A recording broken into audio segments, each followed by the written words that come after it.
this shit happened from like stealing land, stealing labor, redlining, mass incarceration. It only took 5 minutes to get the fucking white policies line that fucking MAGA Republicans defend.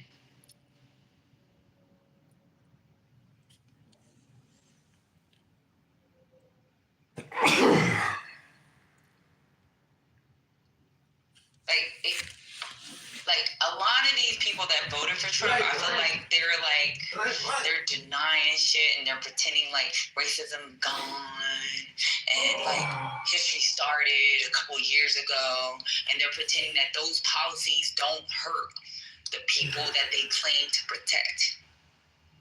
You cannot fix a problem that you refuse to admit exists.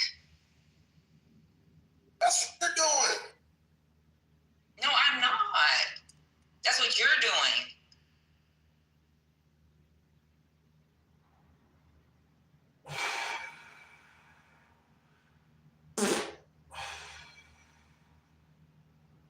Patty, it's them and it's us. I think there's a part of the group that says it's only them. There's another group that says it's only us. That's what I took from it. Now, somebody else may have took something else from it, but that's just what I take from it.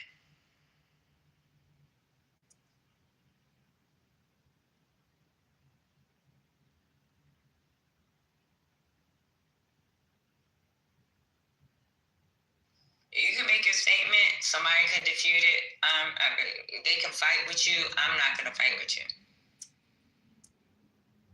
I could tell you how this is a different indicator of a systemic issue, but I'm going to leave that one alone.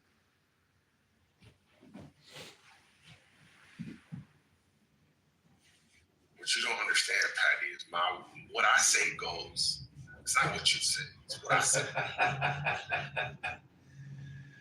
I am the HNIC. Right, the patriarchy that has failed you, black man.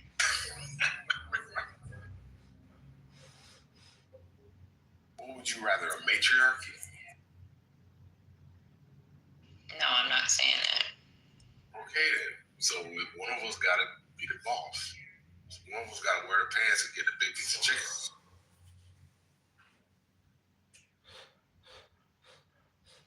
Well, one thing I want to ask y'all is like,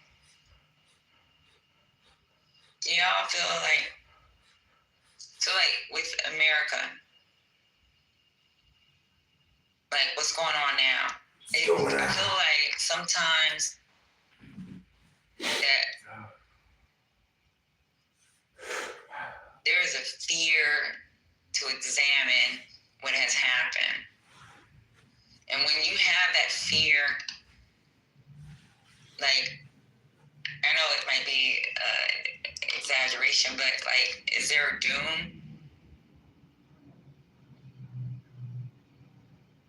Patty, I'm looking at this like chat. Right now, like, it seems like people, like even with Florida, when they're saying they're banning teaching this, teaching that, like, are we too fragile to teach the truth about slavery or police violence? The problem isn't going to be the truth. It's like, now it seems like it's a system that can't survive honesty. Patty, that's what I'm saying. You're repeating my talking point, but you're only looking at them, and I'm looking at you. You're looking at them. Can't you handle the truth? I'm looking at you. Can't you handle the truth? Hysteria. I'm looking at like the attacks on Black history. Maybe we're saying the same thing, and you're not listening to what I'm trying to say. No, you're being very myopic in your analysis.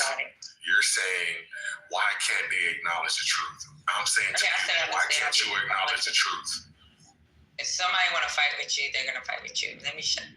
Whatever. I'm looking at the chat, and they have gone into personal attacks because I'm saying it's both of us. That there's a segment of the Black community that we are ignoring that has lost their vigilance in this fight against white supremacy. They have become complacent. They have become wayward, lascivious, derelict in their duties as Negroes. And y'all want to hate on me because I'm fucking speaking the truth. And I know it's uncomfortable and I know it's unpopular, but I'm not gonna fucking stop speaking the truth because niggas get upset and want to be in the chat calling me lonely and what else? Lascivious. When has that population been? You said they're being ignored. When did they start getting ignored? I've never heard that population being ignored. As soon as you mention it and everyone starts throwing stones at you. Instead of us having an agreement saying, yes, there is that population, what do we do about it? And what I think we should do about it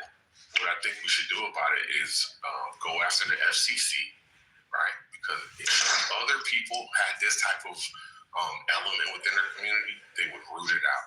They would take every measure possible to silence this go after the FCC, right? Yeah, FCC. Yeah. What does that mean? Federal Communication Commission. What do you mean go after? I don't know what you mean. Explain. Stop.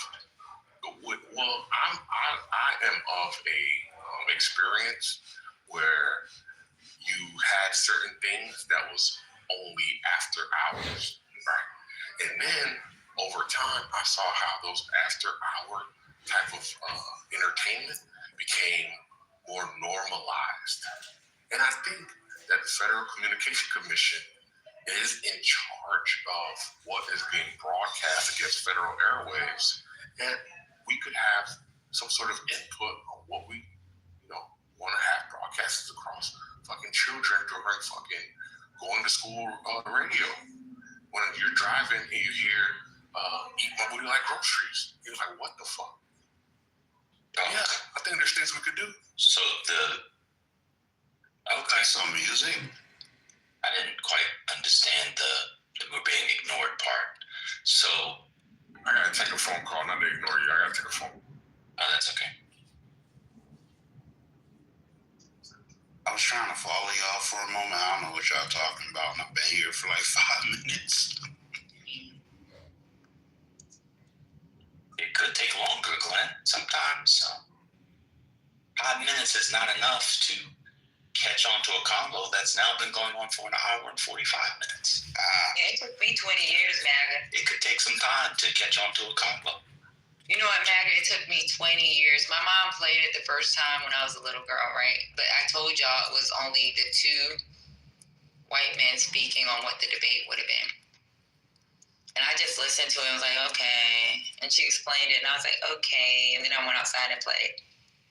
Then maybe junior high, I listened to it again. And it was only the two white men because she had the conversation with me. And then, okay, it makes a little bit more sense, but I didn't understand the argument. And then in high school, I decided during Black History Month, because I got tired of hearing about Martin Luther King and Malcolm X, that I try to use that debate as something to write about. And then even my understanding then wasn't even enough.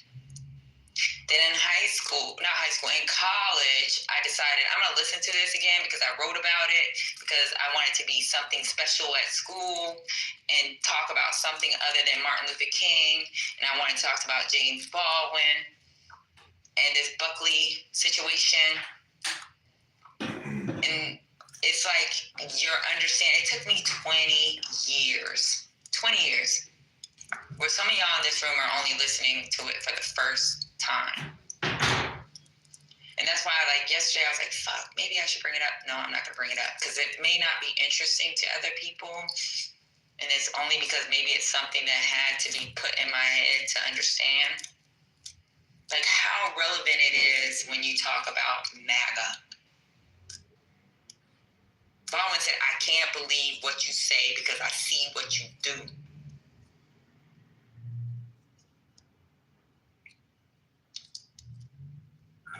MAGA says, I support law and order. But they defend insurrectionists. What happened January 6th? How are you getting this out of the video? I just I'm so extra. It's like I just seen so much, I read so much when it comes to this, or had to listen to this for over 20 years. It's like I just try to put it into context when people talk in this room. Like the GOP hypocrisy, the January 6th defenders, these anti-DEI fucking conversations. But I don't think Buckley would have defended. I think Buckley would have found. Well, I don't know what he would have thought about. Well, he would have loathed Trump personally. I don't know what he would have thought about his takeover with it, but I don't think. Yeah. Well, that's what I got from Baldwin when he says, I can't believe what you're saying because I see what you did. Like, that's something that I have on my, you know how you do your emails to certain people? That's one of my quotes. Well, I think what we don't know in general is even how people would have responded with Nixon if you put in modern Fox News, Newsmax, and the social media ecosystem, right? How many people would not have been as bold and spoken out against Nixon? Would Nixon have not been forced to resign? So I think that's the difficulty in trying to measure the behavior and tone then versus today. I have a question for you. Oh, go ahead. Okay. Yeah, and a comment. I don't read James Baldwin's submission during the debate as a critique targeting the right at all. It was not partisan. He was attacking ideas, beliefs, and practices that folks on both sides of the political aisle engaged in at the time. Beliefs that they held and practices that they engaged in at the time, because the historical realities of the period were such that folks on both sides were implicated. We're talking about early 1965. Brown versus Board of Education was decided in 1954. 10 years after that, the schools were still not sufficiently desegregated because white people in power just did not have the goodwill to do what they needed to do, which is why the Supreme Court had to decide Brown again. Well, not really, but they had a second case called Brown 2. He also knew that despite the passage of the Civil Rights Act of 1964, Black people were still experiencing racial discrimination in various spheres of society, and there was voting rights discrimination that was going on as well, which is why he expressed pessimism over the efficacy of the Voting Rights Act, which would be passed later on that year. My question to you, Miso, is this. You said in the room chat that James Baldwin would have been critical of DEI. Now, are you saying that he would have been critical of DEI's objectives, DEI's justifications, or DEI's implementation? That's what I'd like to know. I think he would have been critical of it because it's too small, and it speaks to a set of oftentimes corporate, but not always, steps for trying to deal with a larger fundamental philosophical problem of the American project by having people in certain positions that by their presence, by a set of cultural objects and nearness, the race problem could be solved. I think he would maybe, I don't know about DEI per se, but I think he would be disillusioned by the tears and maybe not tears, but the outcries in favor of DEI, because it's a small solution to an historical problem. Okay, so I think he would have found it insufficient. You seem to be focusing on the way it's being implemented. No, Baldwin wanted the entire country to be reconstructed. Understood. Yeah, so DEI does not reconstruct the country. So he critiqued everything that was incremental. Okay. I mean, he wouldn't have cared if people, he wouldn't care if people in college or work or whatever. But he would say, this is America doing America's thing and feeling good about it. Do you recall what his immediate reaction to the passage of the Civil Rights Act of 1964 was? I don't know. Yeah, it's intimated. He intimates at it in the thing. He argues that we wouldn't have needed one if the one from 57 in 1866 and 1868 and so forth, if people lived it. He said the problem, he basically had a critique of law. He thought law was insufficient because law doesn't change men's minds and hearts and desires. And for him, that was fundamental. He was an existentialist. Okay, so not jurisprudential. So I understand that, but is it possible to acknowledge that the existence of such laws means that there's something wrong with society that needs to be fixed, and to also acknowledge that having the laws is better than not having them at all? And didn't he say MAGA bill was going to save the country? I don't think so. I'm not on. Baldwin didn't really talk about law and policy like that. He never talks about law. It's not his thing. He was a philosopher. He believed in fundamental first principles. Like for him, law is too above ground. But I'm trying to make some iterate. Give me a second. Go ahead, brother. That's why I wanted you here, because like I need somebody to hit me in my head, because it's like I have. Let me look at it. And in that, that's why he hits Bobby Kennedy so hard. Yeah, he did. And you know what? He made the best prediction. Did y'all hear what he said? 40 years. He was 3 years off, but he said 40 years. King said the same thing. A lot of people. But the reason why he was upset with Bobby Kennedy was because, remember, Baldwin, well, maybe, I shouldn't say remember, but Baldwin, Hansberry, I don't know if Hansberry was there, but a bunch of black leaders, Harry Belafonte and others, in 63, they met with him while he was AG, and they were disenchanted by the Kennedy administration and the Kennedys' take on civil rights. And so he was still smarting from that, but I have to do something. You guys do.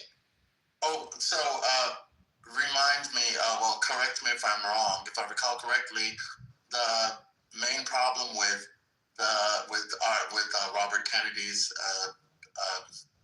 position on civil rights was that he wanted things to move too slowly, and the advocates who met with him wanted them to move more quickly. Is that right, Misa? Yeah. And they wanted a wholesale sort of reconstitution of the restructuring of the United States. That the whole thing needed to be blown up in particular kinds of ways. Good book on this. Is Eddie Glaude's book on? He goes through Baldwin pretty good. People want to look at some Baldwin's American society. Can you repeat that, please? I'll put it in the more chat. Recent book, Eddie Glaude. I can't put it in the chat. My hands are full. What is it? Google Eddie Glaude, James Bond. Right now, I want to look at The Fire Upon Us, and I want us to use that as our Saturday book, because right at this point, I don't give a fuck about Virginia Gulfstream. So I think that Fire Upon Us, I listened to it last night when I got off the app because of the stupid shit that was going on in the room. And that is a really good book. So this morning I was like, yeah, we're going to hear this shit, and I want all y'all in the room to hear this debate because I want to use that book. And I'm not asking for a vote. That's going to be our book.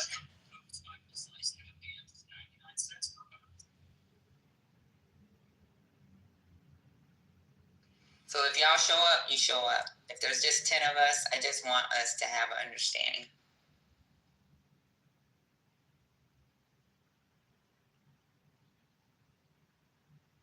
But right now, it's a good read for Patty, or even a good listen.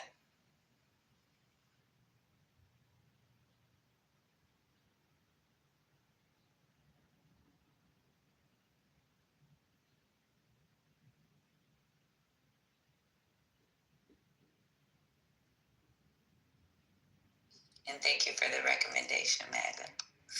Because it's pretty good.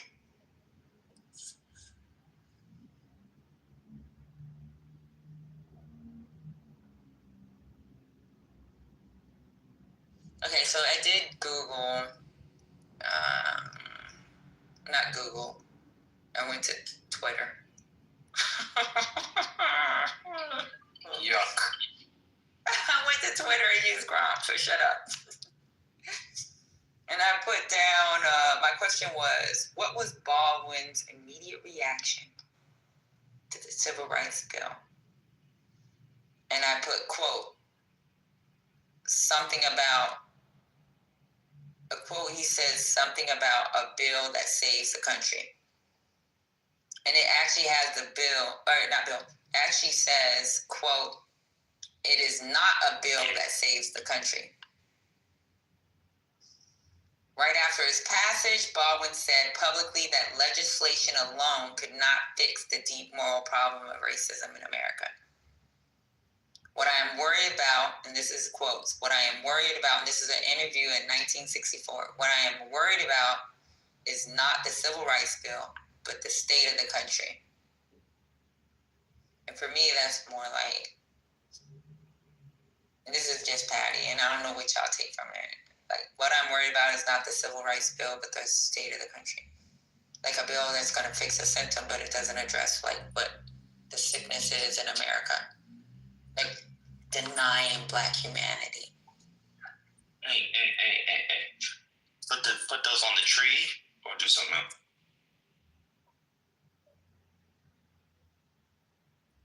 Hey, Pat.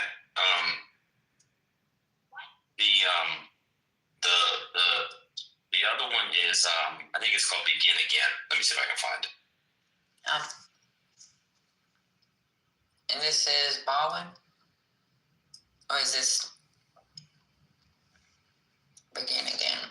No, this is the blog book I was saying. It's called Begin Again. And this is about what? Because I need to put that in my notes. About Baldwin. Mm-hmm. That's what I was asking. Is it Baldwin? About Baldwin? I know it's not Baldwin, but it's about.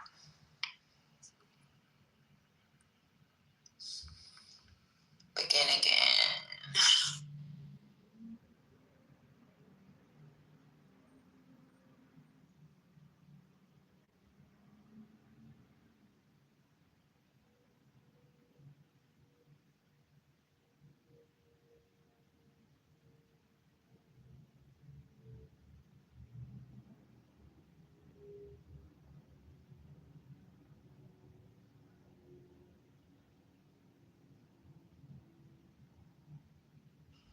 Is it, says here, is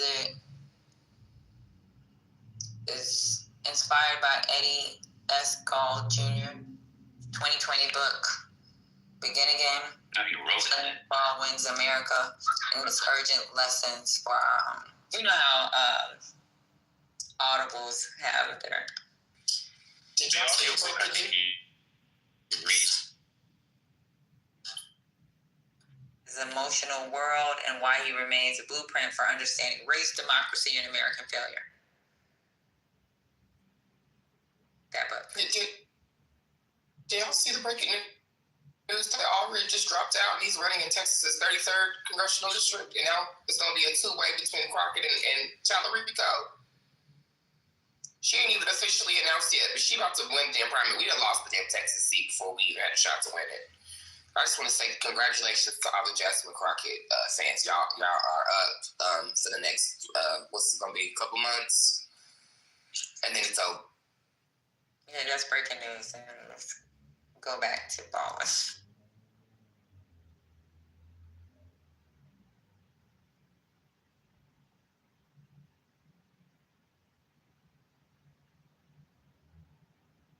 But I really think maybe y'all need to listen to this again because it took me 20 years. Why are you saying it took you 20 years? What are you saying?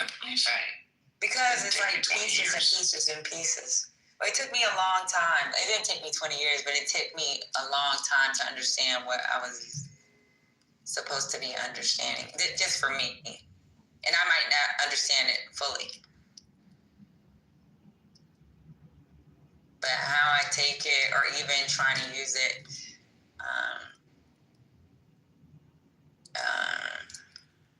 and what's going on in this country now.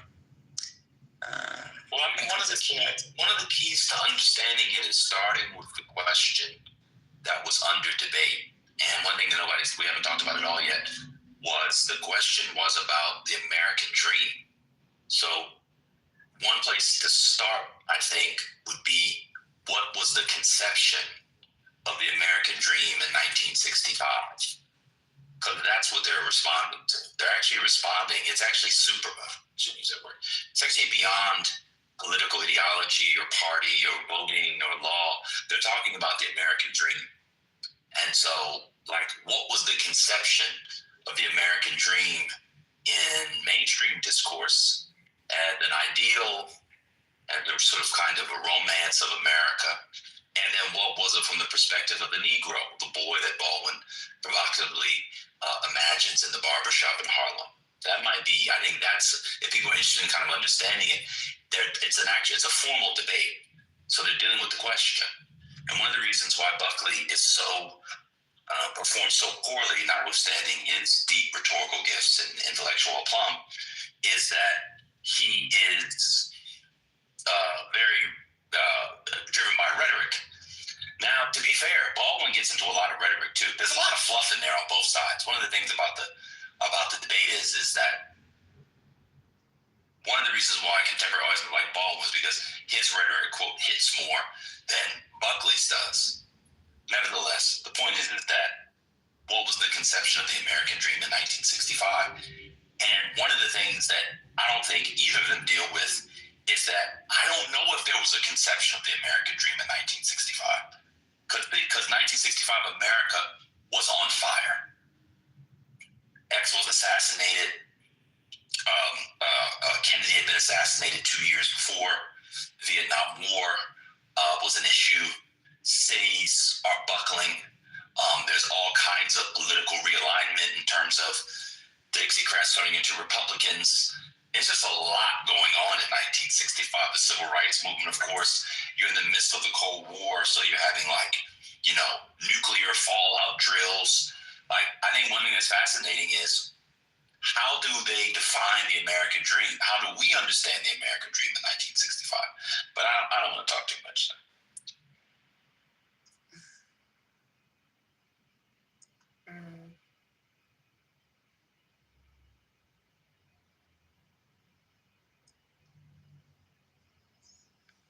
I don't know. Maybe because Baldwin's black, I just listen to him talking about the dream being built on black exploitation. How white folks protected it, and they can't survive without the truth. That's how I took it.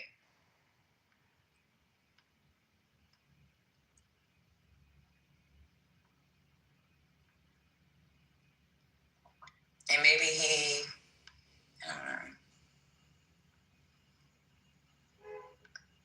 He wasn't able to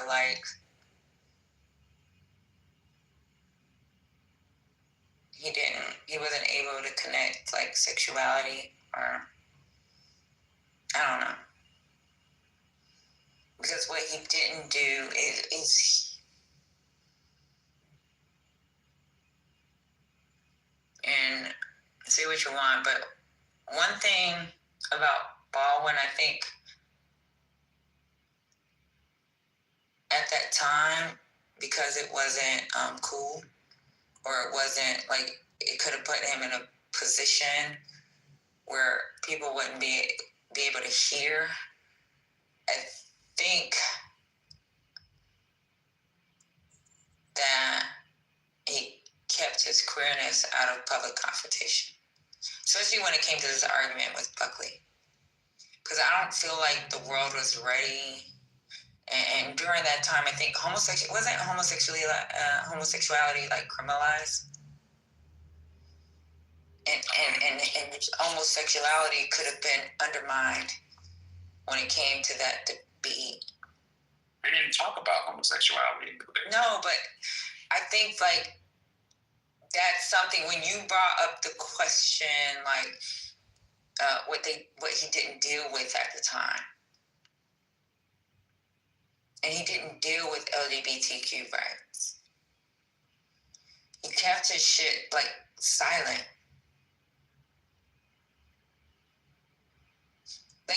He was Wait, he So did my what you say? understanding- What you say he did? I felt like he kept his queerness and silence on this debate because everybody knew he was like openly bi at the time. But in that debate, he never connected, like, he didn't connect racism and sexuality. Because for him, there was no connection.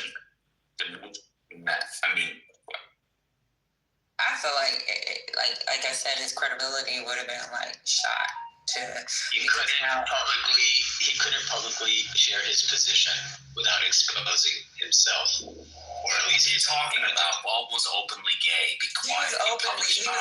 You don't know anything about James Bald or sexuality. Be quiet. in a public debate.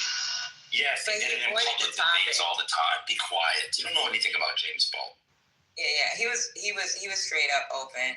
Like everybody knew he was bisexual at that time. But even during the debate, I think he avoided that topic. Yeah, I guess I have lost Josh. Why do you think he should have brought it up? Fan X or whatever your name is. Why? I mean, in a debate, in public discourse, you bring up everything you need to stand on it. Do you know what the question was? The question presented. Do you know what the question presented was? Why he did not raise the intersectionality. No, the question of the debate. No, the last question that I listened to maybe 60 seconds ago. No. So what MAGA asked us, what MAGA said is that participating if you didn't listen to it. Man, you guys ruin combos, bro. Do you know what they were debating at Cambridge Union, sir? Is what he's asking. Do you know what the question on the floor was? Van, do you know what the question on the floor was? Wait, Josh, did you not notice that I arrived late? Did you not look at the chat? And then if you arrive late, this is where you belong. How about this? If you arrive late, right? So if you arrive late and you don't know the context of the conversation, what do you think an intelligent person would do? Listen to the last question from the top mod. No. Wrong. listen to the entire. They would stay in the audience and understand what's going on, and that's where you'll stay until you understand what's going on. Not listen to the last question. You don't come into a conversation and hear the last question and think that's what the conversation is about. So MAGA, when you asked the question what they didn't deal with, you asked the question, or you said that both of them didn't. Something about what they didn't deal with at the time, and that's why I brought up LGBTQ, because one thing about him, he was open, right? He's an open bisexual, but that wasn't. But what does that have to do with the question of the American dream and the Negro? It's not germane to the debate. The question was about the relationship to the Negro and the American dream. I mean, and also their conception of LGBT rights, so-called, is not what we. It was a whole different. It was not a. Yeah, it was just different. You said what they didn't deal with at the time. Right. And when you brought that up, I just said, that's what I felt like he didn't deal with, especially when it was open. He was an open bisexual. I didn't feel like he connected racism and sexuality. Because there was nothing to connect in the question. What would the connection be? Because sometimes I feel like even within our community, and this is just us being Black people, that we ignore that there are Black bisexuals or Black LGBTQ members that are ignored even within our own community. Like, I hear shit from Black people, and it's like they don't include our community, that community, as part of. I don't know. I mean, if the question presented had been, has the American dream been achieved at the expense of the Negro and queer people, then maybe James Baldwin's sexual orientation and the general experience of queer people might have been relevant, but the question was very specific. We recognize that there's an American dream. White people like to talk about it all the time, and they like to say that it's available to everyone. James Baldwin disagreed with that, and James Baldwin actually said that the American dream exists only because the Negro has had to pay for it. Sexual orientation had nothing to do with the question presented, and it had nothing to do with any viable arguments offered I by understand that, Hurricane, but what MAGA said is what they didn't address. What they didn't address in relationship to defining the American dream. Yes. And what the American dream was in 1965. Yeah. You're right.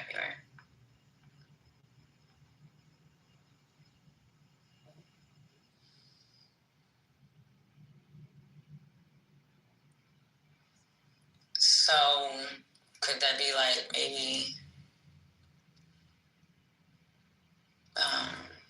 like the rise of white backlash as dominant political ideology? Because Well, I mean, 1965 is, not long from the 50s, and there was a sort of cardboard Madison Avenue conception of the American dream of the 1950s, the nuclear family, two picket fence, the dad go to work, et cetera, et cetera. So, did the Negro facilitate that in the 50s, to the extent that it existed? And then how did that change given the domestic and international events of the 1960s? And so, Baldwin gets to it some, but I just feel like generally, especially for us, if we kind of want to understand that time and maybe this time, maybe we should understand what the conception of the American dream. In other words, what I'm saying is, in order to understand the debate, maybe we could start by understanding the question they were debating. That's what I was. So people are kind of confused. Right. Yeah, not you, because you've heard it before. I'm saying people are kind of like, oh, it's the first time I'm hearing it. I'm just saying one trick is to always keep in mind the question under discussion. Because otherwise you come in and you just stick to a point like Fan did, and you distract from what's going on because you don't have the context for the debate itself. And so what I'm saying is, I don't know what the American dream was in 1965. I don't know what it is now. I know an idea of what the American dream was, which was modeled off of a kind of propaganda from the 50s. But, Buckley certainly didn't articulate an American dream. There was a whole point they were trying to make about, and the British kid brought it up, about the relationship, this is fascinating to me, between, not relationship, but how certain Negroes in America were making, were making what British people were making. I don't know if people caught that. And then Buckley picked that up and said, see, yeah, they make a certain amount of money. It's not so bad. What does that have to do with the American dream? See, they've obfuscated it. What they're making in Britain has literally nothing to do with the American dream. That's what makes it American. It's not British. You see? So that's how I would begin to understand it, is to take it through the thing. But like I said, it's that. People can talk about whatever they want to. So I got a question. Do you think he may have foreseen or seen the moral crisis, but didn't think about the economic one? Because even MLK brought up the economic crisis. I don't know.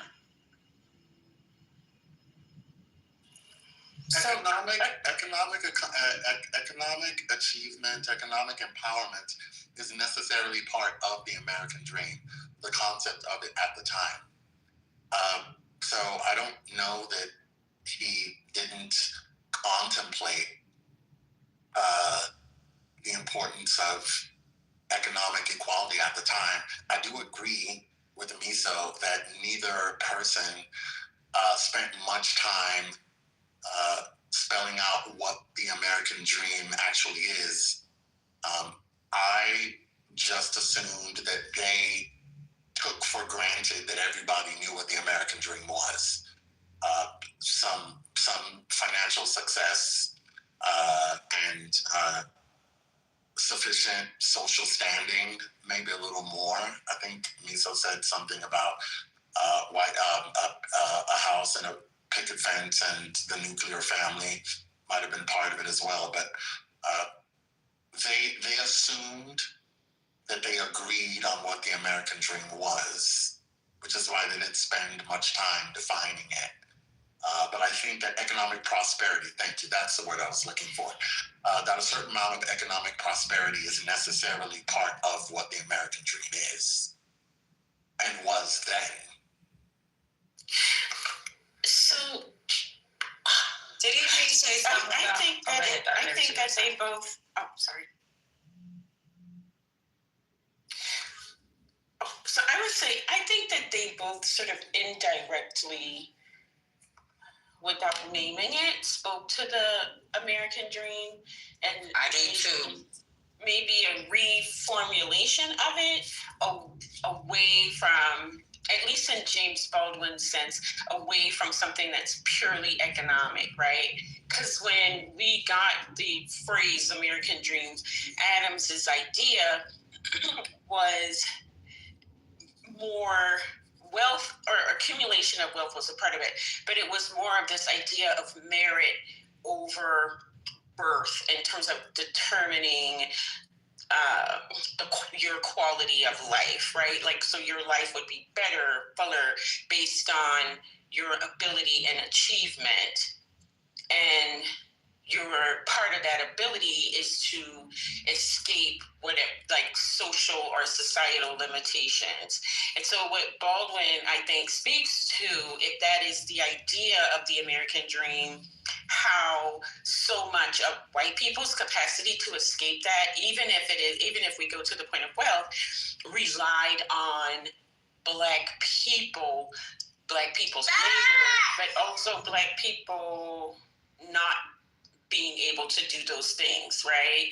So the whole thing of the nuclear family where the dad works and the mom stays at home, a lot of that was enabled because Black women were working in the homes of these white women. And then when white women were able to go out into the work world or do whatever, that was because Black women were in their homes.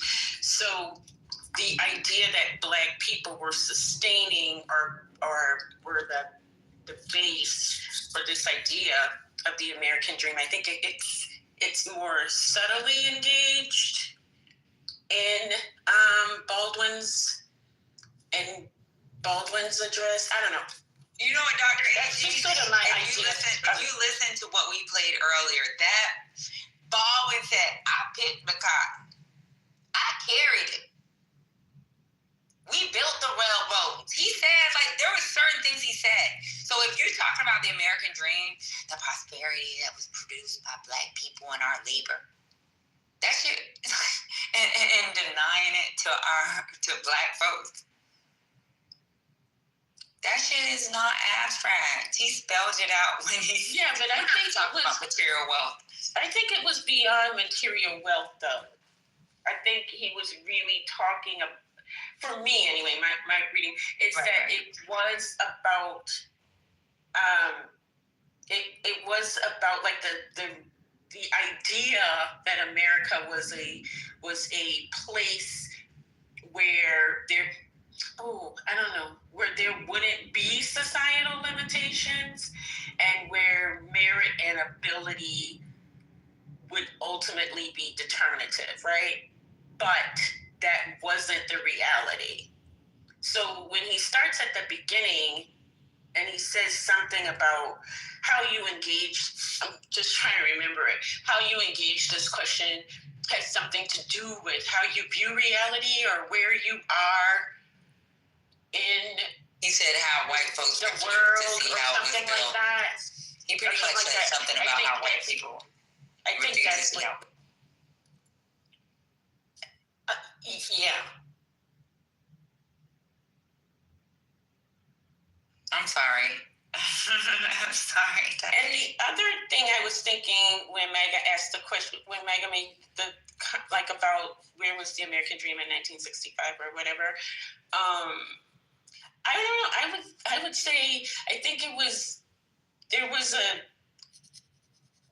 an engagement with the bigger question, maybe not the American Dream, but what was the next phase for the experiment that was America?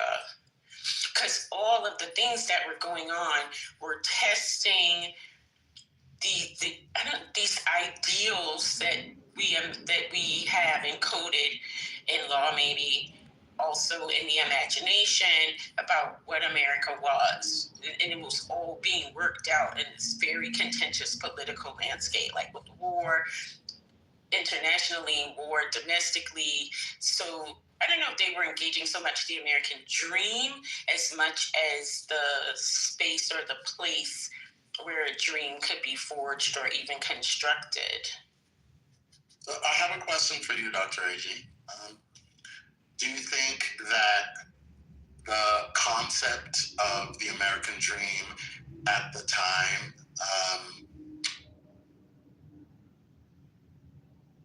incorporated questions about what citizenship ought to mean for any American, including Black people?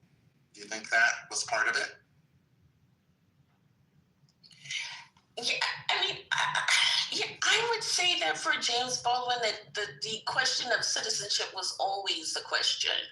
Like, and what does it mean?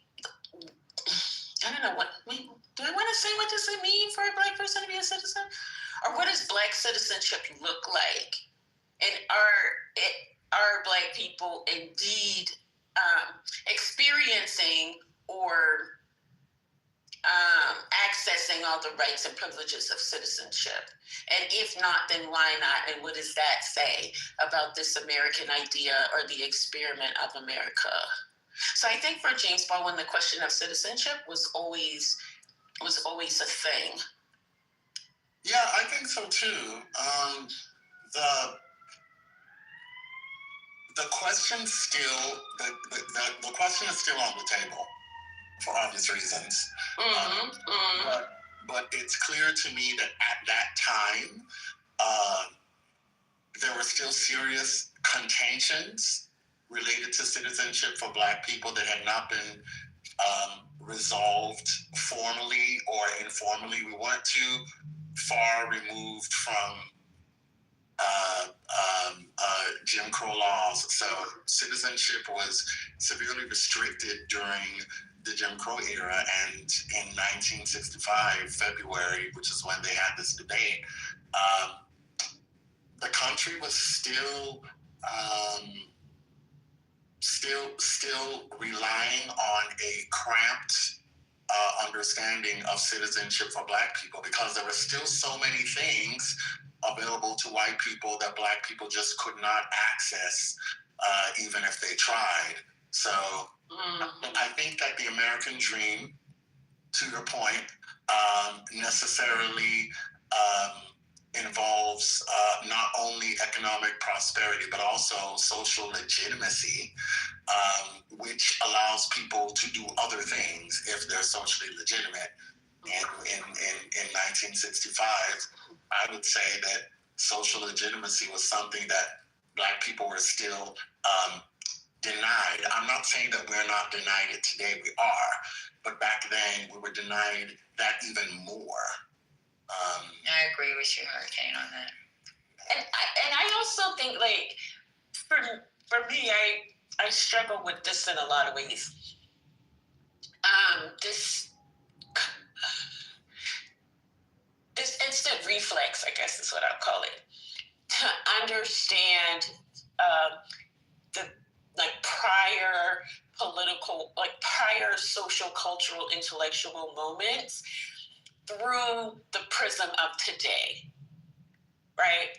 I mean, I think there's a way in which those moments can inform our understanding of today, but I think but in order for that to happen, it's imperative that we understand them as their moment. So you can follow the cultural, or you can follow the trajectory to this moment.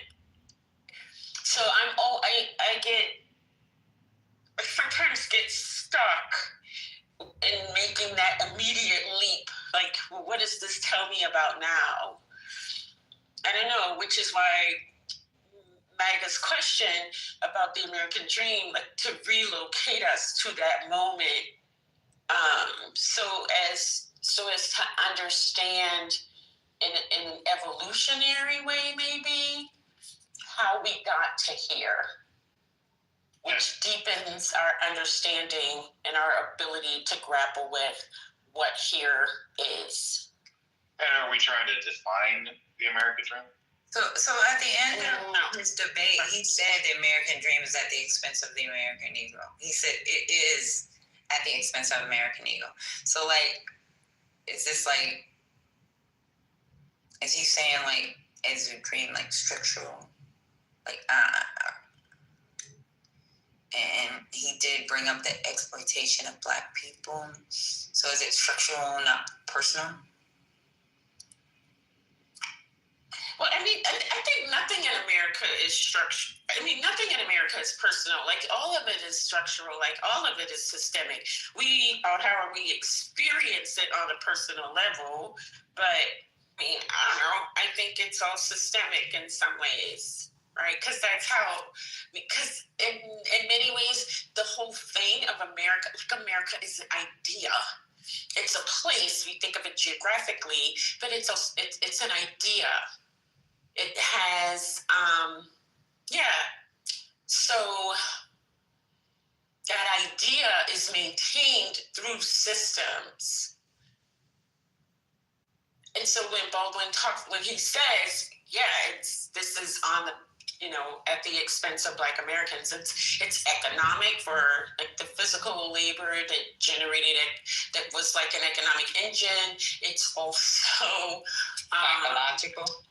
But it's also social, right? Because class and status is built on the degree to which how many degrees one is removed from the Negro, be that biologically, culturally, whatever.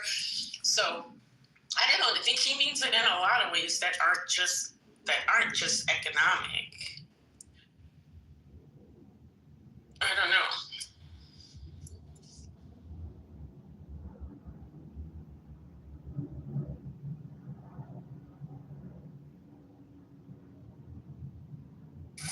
I mean, Patty, it could be interesting at this point with more people here and we've had some conversation. Baldwin's piece is only, 14 minutes? And Buckley's is only, 14 to 15 minutes? 13 minutes? Maybe we should just listen to those two submissions and then kind of respond directly. That's happening. And I agree with you. I think we have to play those two submissions again and get feedback, because it's like the only people that's speaking on it, maybe Patty, MAGA, Dr. AG, Hurricane, like CEOs ask questions, but like I don't see what y'all not hearing, or why like there's not more comments. Like I don't understand it. But it's okay. Yeah, sometimes I think it's better to have less comments because it will invite irrelevant, uninformed, silly ones. So maybe with the law, maybe to play the other one. But then the uninformed. I think playing it again. Oh, sorry. I'm sorry. So I think even with the uninformed questions or comments, we should be able to like have the conversation. So like just like you hit me in the head and said, we ain't built no goddamn railroads. Yeah, Patty, but he talking about people who don't know they don't know what they talking about, and they just saying random shit.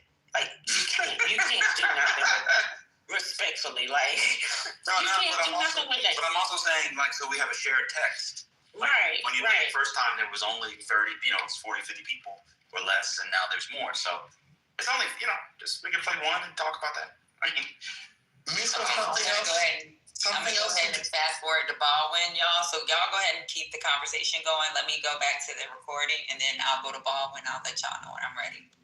Miso, something else you can do since you have a green bean is post a link to the transcript. Folks, for some reason, don't want to go and look for the thing. It's on the internet. There are tons of transcripts of this debate, so you can read along so that you can follow Baldwin's argument and have something to say.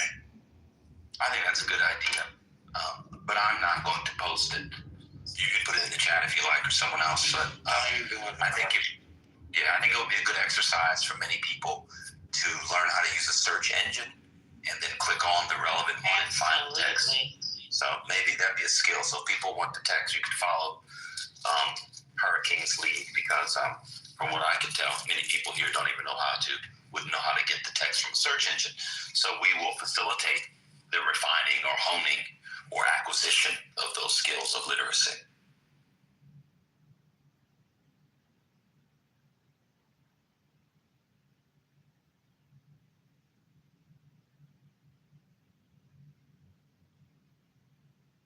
Okay, so I found the transcripts. It also includes the video. I'm going to pin the link at the top. And those of y'all that are interested, go ahead and open it. I'm going to go ahead and fast forward through this. And I'll start playing it in the next minute. So that gives y'all time to at least click it, open it, and then...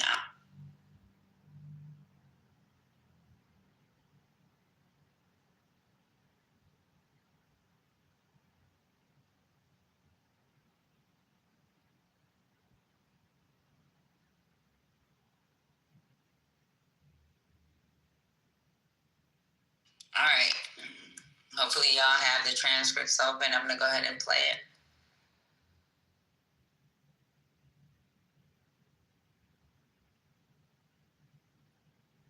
Y'all hear it, right? I don't know if I came out of music mode. Can't hear it. Okay, let me go back. I'm out of music mode.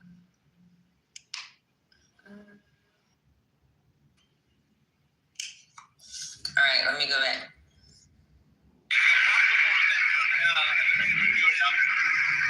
Tremendous enthusiasm from all sides of the House for this moment, who has been listening to the arguments. Now we'll bring the voice of experience to the debate. Good evening.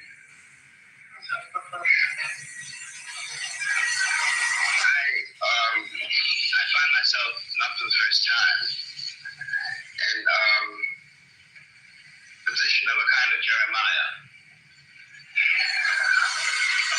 For example, I don't disagree with Mr. Burford that the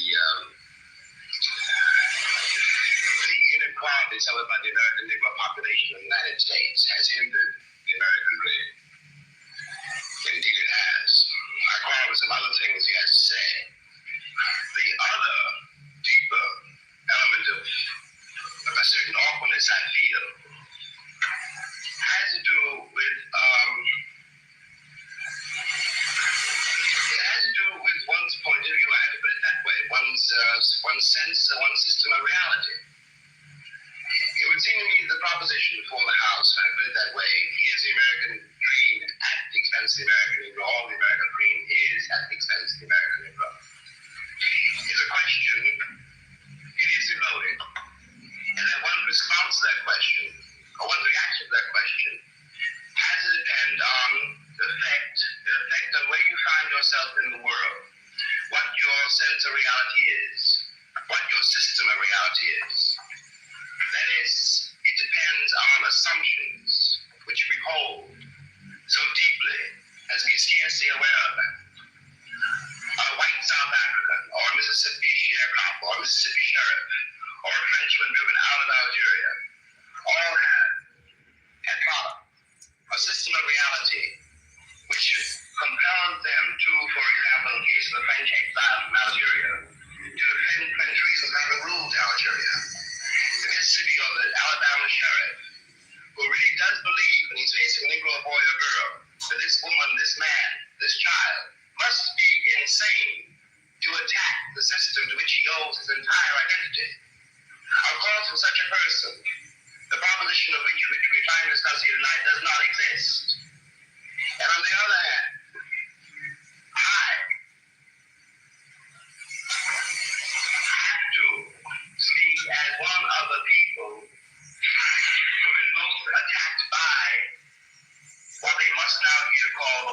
of a European system of reality.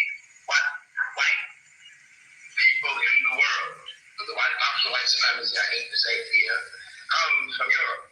That's how it got to America. Beneath them, whatever one's reaction to this proposition is, has to be the question of whether or not civilizations can be considered as such equal, or whether one civilization has the right to overtake and subjugate and in fact to destroy another. Now what happens when that happens? Leaving aside all the physical facts which one can quote, leaving aside rape or murder, leaving aside the bloody catalog of oppression, which we are in one way too familiar with already. What this does to the subjugated, the most private, the most serious thing this does to the subjugated, is to destroy his sense of reality. It destroys, for example, his father's authority over him. His father can no longer tell him anything because the past has disappeared, and his father has no power in the world. This means, in the case of an American Negro, born in that glittering republic, and in the moment you are born, since you don't know any better, every stick and stone and every face is white, and since you have not yet seen a mirror, you suppose that you are too. It comes as a great shock around the age of 5 or 6 or 7 to discover the flag which you have pledged allegiance, along with everybody else, has not pledged allegiance to you. It comes as a great shock to discover that Gary Cooper killing off the Indians when you were rooting for Gary Cooper, that the Indians were you. It comes as a great shock to discover that the country, which is your birthplace, and to which you owe your life and your identity, has not in its whole system of reality evolved any place for you. The disaffection, the demoralization, and the gap between one person and another, only on the basis of the color of their skin, begins there and accelerates throughout a whole lifetime, so that presently you realize you're 30. And having a terrible time with managing to trust your countrymen. By the time you were 30, you have been through a certain kind of mill.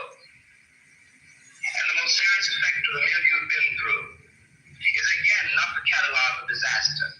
The policemen, the taxi drivers, the waiters, the landlady, the landlord, the banks, the insurance companies, the millions of details, 24 hours of every day, which spell out to you that you are a worthless human being. It is not that. It is by that time you've begun to see it happening in your daughter or your son or your niece or your nephew. You are 30 by now, and nothing you have done has helped you to escape the trap. And what is worse than that is that nothing you have done, and as far as you can tell, nothing you can do, will save your son or your daughter from meeting the same disaster and not impossibly coming to the same end. Now, we're speaking about expense. I suppose there's several ways to address oneself to some attempt to define what that word means here.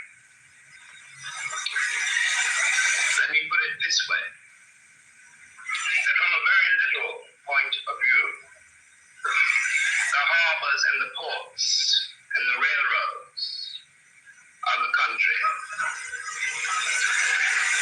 the economy, especially of the southern states, could not conceivably be what it has become if they had not had, and do not still have indeed, and for so long, for many generations,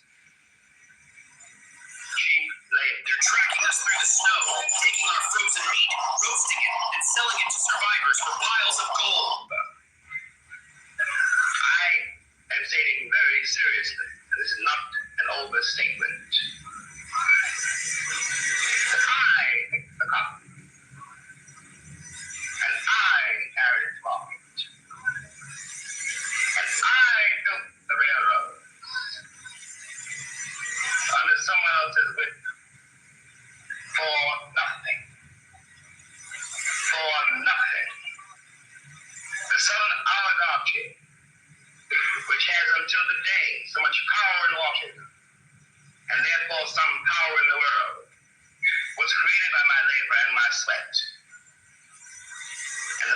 mutilation of my women and the murder of my children.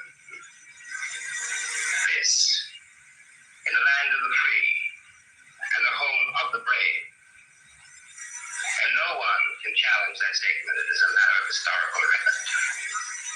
In another way, this dream, and we'll get to the dream in a moment, is at the expense of the American Negro. You watch this in the Deep South in great relief, but not only in the Deep South. In the Deep South, you are dealing with a sheriff or a landlord or a landlady or the girl at the Western Union desk. And she doesn't know quite who she's dealing with, by which I mean that if you're not part of the town, and if you are a northern nigger, it shows in millions of ways. So she simply knows that it's an unknown quantity, and she wants nothing to do with it. Because she won't talk to you, you have to wait for a while to get your telegram. Okay, we all know this, we've been through it, and by the time you get to be a man, it's very easy to deal with. But what is happening in the poor woman, the poor man's mind, is this. They've been raised to believe, and by now they helplessly believe, that no matter how terrible their lives may be, and their lives have been quite terrible, and no matter how far they fall, no matter what disaster overtakes them, they have one enormous knowledge and consolation, which is like a heavenly revelation. At least they are not black. Now I suggest that of all the terrible things that can happen to a human being, that is one of the worst. I suggest that what has happened to white Southerners is in some ways, after all, much worse than what has happened to Negroes there. Because Sheriff Clark in Selma, Alabama, cannot be considered, no one can be dismissed as a total monster. I'm sure he loved his wife, his children. I'm sure that, likes to get drunk. After all, one's got to assume he is visibly a man like me. But he doesn't know what drives him to use the club, to menace with a gun, and to use a cattle prod. Something awful must have happened to a human being to be able to put a cattle prod against a woman's breast, for example. What happens to the woman is gaslit. What happens to the man who does it is in some ways much, much worse. This is being done, after all, not 100 years ago, but in 1965, in a country which is blessed with what we call prosperity, a word we won't examine too closely, with a certain kind of social coherence, which calls itself a civilized nation and which espouses the notion of the freedom of the world. And it is perfectly true from the point of view now simply of an American Negro.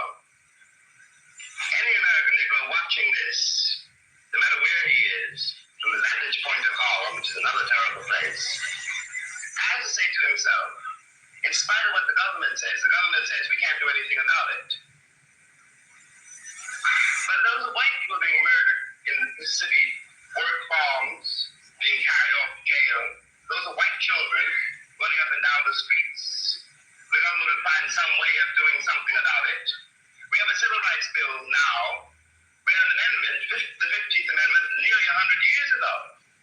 I hate to sound again like an Old Testament prophet, but if the amendment was not honored then, I don't have any reason to believe that the civil rights bill will be honored now. And after all, one's been there since before, a lot of other people got there. If one has got to prove one's title to the land, isn't 400 years enough? 400 years, at least 3 wars. The American soil is full of corpses of my ancestors. Why is my freedom or my citizenship or my right to live there? How is it concealed be a question now? And I suggest further that in the same way, the moral life of Alabama sheriffs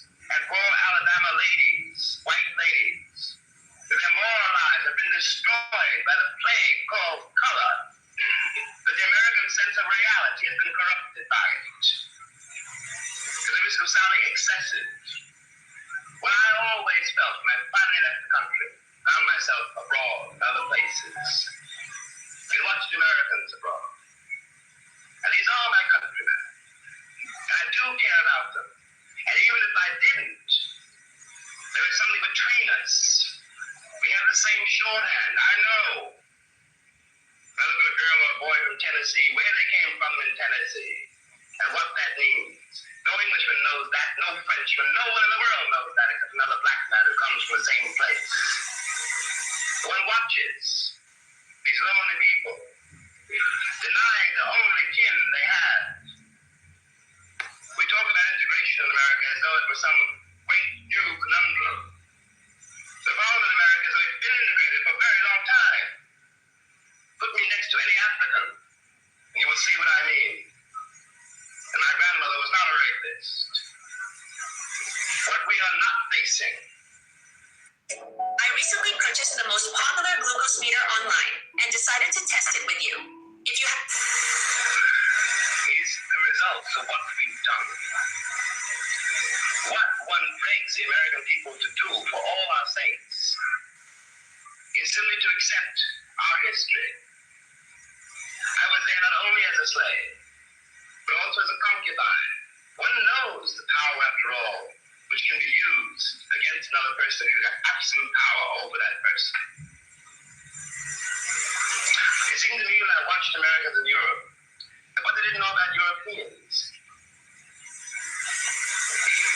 was what they didn't know about me. They weren't trying, for example, to be nasty to the French girl or rude to the French waiter. They didn't know they hurt their feelings.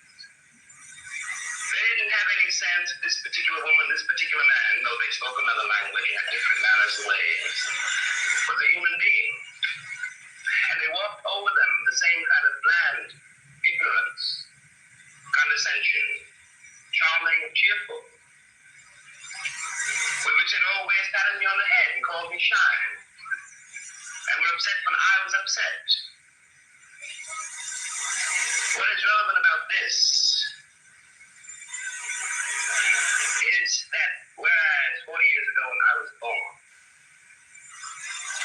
the question of having to deal with what is unspoken by the subjugated, what is never said to the master, but of having to deal with this reality was a very remote possibility. It was in no one's mind.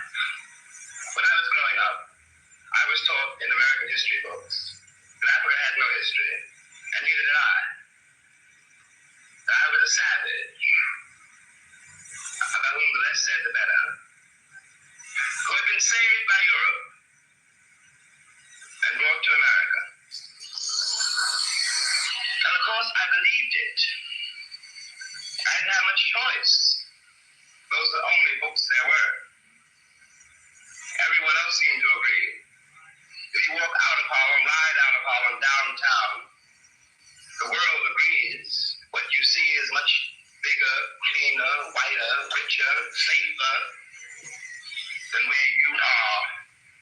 They collect the garbage. People obviously can pay their life insurance. The children look happy, safe. You're not. And you go back home. And it would seem then, of course, that it's an act of God, that this is true. That you belong where white people have put you. It is only since the Second World War that there's been a counter image in the world.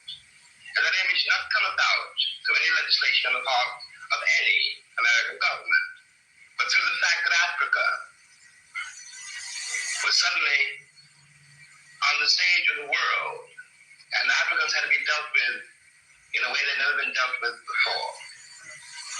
This gave an American Negro for the first time a sense of himself beyond the savage or a clown. It has created and will create a great many conundrums. One of the great things that the white world does not know, but I think I do know, is that black people are just like everybody else. One has used the myth of Negro and the myth of color to pretend and to assume that you are dealing essentially with something exotic, bizarre, and practically according to human laws unknown. Alas, it is not true.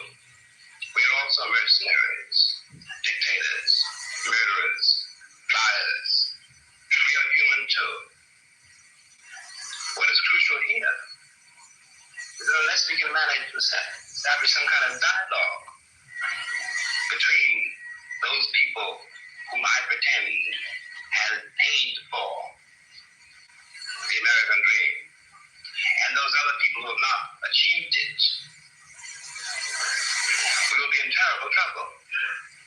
I want to say at the end, the last, is that that is what concerns me most. We are sitting in this room and we all, at least we like to think we are, relatively civilized. And we can talk to each other at least on certain levels.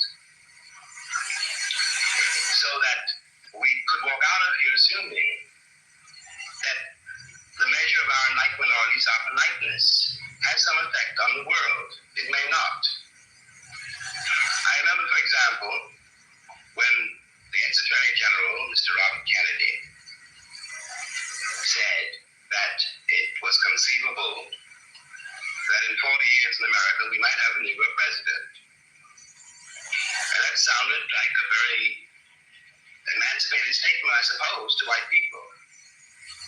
They were not in Harlem when this statement was first heard, and did not hear, and possibly will never hear, the laughter and the bitterness and the scorn which the statement was greeted.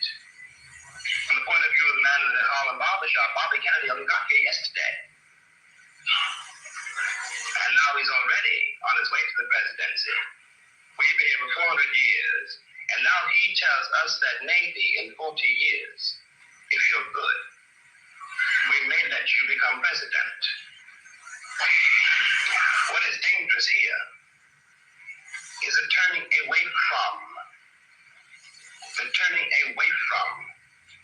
anything any white American says. The reason for the political hesitation in spite of the Johnson landslide is what has been betrayed by American politicians for so long. And I'm a grown man, and perhaps I can be reasoned with. I certainly hope I can be. But I don't know, and neither does Martin Luther King, none of us know how to deal with those other people whom the white world has so long ignored, who don't believe anything the white world says, and don't entirely believe anything I or Martin say. And one can't blame them. You watch what has happened to them in less than 20 years. It seems to me that the city of New York, for example, this is my last point. Nobody move! Catch! Now! I should have run, but 6 days without sleep. We've had Negroes in it for a very long time. The city of New York were able, as it had indeed been able, in the last 15 years to reconstruct itself, tear down buildings and raise great new ones, downtown and for money. And has done nothing whatever except build housing projects in the ghetto for the Negroes. And of course the Negroes hate it. Presently the property does indeed deteriorate because the children cannot bear it. They want to get out of the ghetto. If the American pretensions were based on more solid, a more honest assessment of life and of themselves, it would not mean for Negroes, when someone says urban renewal, that Negroes suddenly going to be thrown out to the streets, which is what it does mean now. This is not an act of God. We're dealing with a society made and ruled by men. If the American Negro had not been present in America, I am convinced that the history of the American labor movement would be much more edifying than it is. It is a terrible thing for an entire people to surrender to the notion that 1/9 of its population is beneath them. And until the moment comes when we, the Americans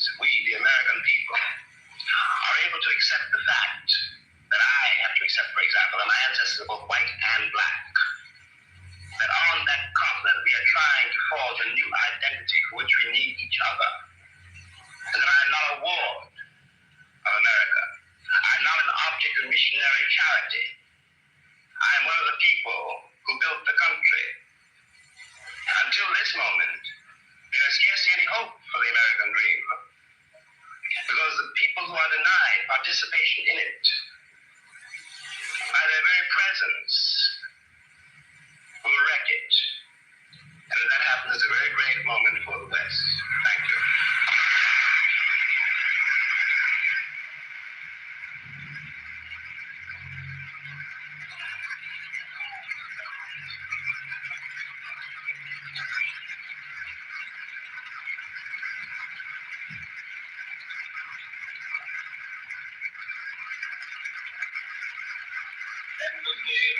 Moving moment now, the whole of the Union standing and applauding this magnificent speech for James Baldwin.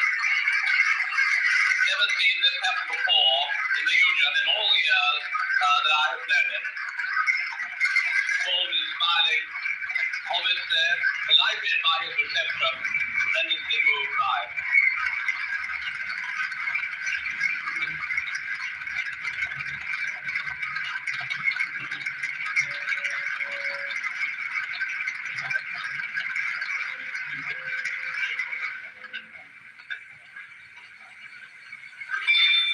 I am now very grateful and very pleased to be able to call on Mr. William F. Buckley Jr. to speak forth to this motion.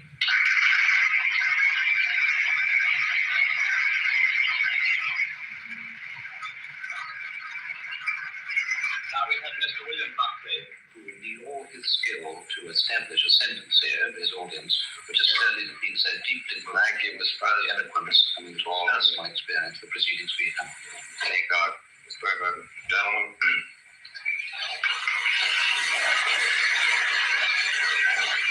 It seems to me that of all the indictments Mr. Baldwin has made of America, here tonight and in his Patty, are we pausing this for a second first? The one that is most striking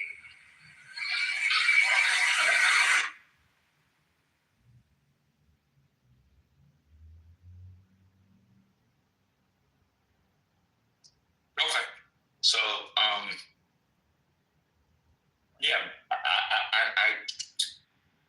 I guess one conception that Baldwin gives of the American dream is whatever was happening downtown versus uptown. That's a common metaphor of his, obviously being from Harlem. So whatever, when he talked about what was available downtown and how the people uptown made way for that, whatever that is,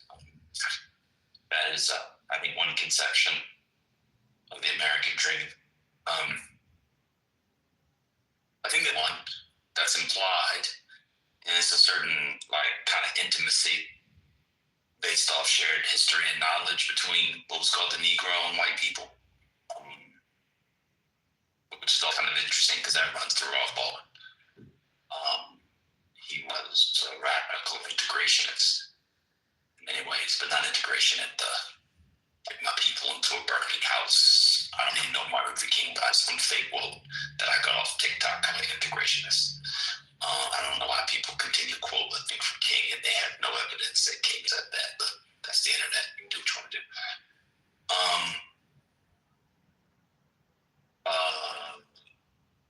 Two things we can do other thing. Rodney has a really important point that nobody in here knew. James Baldwin, homosexual. That's dead breaking news. Rodney must have done some deep archival work, interview to find that out, because nobody in here knew James Baldwin was gay. So I'm glad Rodney came in with a fantastic point to build into the conversation. I will say that, and people won't like me saying this, but that was a lot of rhetoric, which is fine. But I don't think, not that he had it the whole time, but I don't think that, Miss Lacey, did you want to go? I don't think that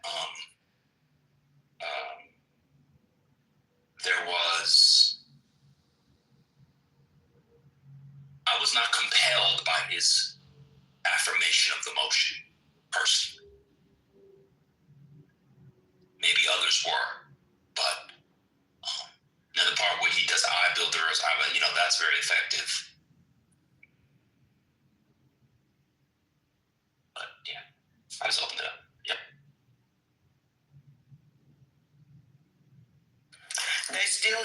solution, though. As the man was saying, what are we going to do about it? You know, are you responding to the video we just listened to for an hour and a half? Okay, solution to what? Solution to what? Well, it sounds like he was delivering a problem. No, the question, they were debating whether or not the American dream is at the expense of the Negro. It was from the Cambridge Union in 1965. Did you listen to the debate? The one you just played? Yes, did you? Yes. I got part of it, yes. All right, go ahead. Keep going, sir. So what's the problem that he outlined they need a solution for? Well, like he was saying, we have been used as commodity. We has been used as a lot of things, and like we say nowadays, they have been on our neck for centuries, and they have become rich on us. But what is the solution? What did you get from the debate that you just heard? What do you think Baldwin said? He offered several. Okay, well, I think I said earlier I caught part of it. I didn't catch all of it, but I did catch part that I just spoke on. So could you enlighten me on the solutions that he gave? Sure. One he gave when he was talking about, he didn't use the term decolonization movement, but he was talking about decolonization movements. And one he gave was the imagination, creation, and embodiment of a new understanding of the Black man. So one always has to, that's why when we talk about law and policy with Baldwin, it doesn't, at least for me, it doesn't make sense, because he always is working at the sort of philosophical cultural level. So a whole new reimagining of what it means to be a Black man or a Black woman. So that was part of it, right? He said it was only recently where this new Negro, to use the term from before, so he's implicitly rejecting the 1920s new Negroes as well. This new Negro is forcing the world to look at us anew. And what they're saying is we're human in all of their complexity, that Black people are not sort of flat stereotypes, but have full complexity. They're good, they're bad, they achieve truthfully and legally. They're also monsters, despots, and murderers, just like you are. So one solution for him was to see the full complexity of Black humanity and not to flatten it into a kind of stereotype of a sexy red on the one hand or an Obama on the other hand. That is to say, a degraded hood rat on the one hand and a perfect Negro like Michelle Obama on the other hand. But to see the fullness of it all. So he's making a cultural claim. That was one, but there were others. So Maya wants to know how reimagining the Negro as not a commodity, as not a beast of burden, as not a minstrel is a solution. Okay, I'll break it down.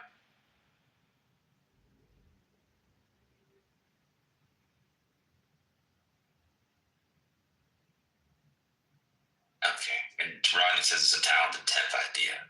Oh, man. This app is impossible. That really misses the boat. It's so dumb. To say that, to have the totality of the Black humanity, how would that be talented? It would be the opposite of 10th. Totality would be 100. People are dumb, right?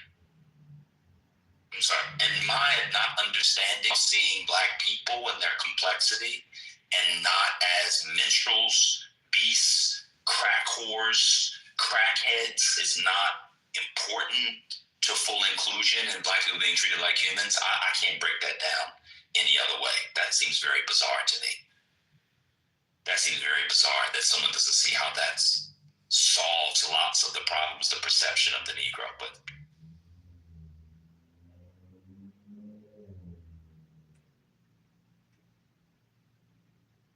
Are you saying change? Mine's asking how we got there. It was he literally talked about one version of it in the God.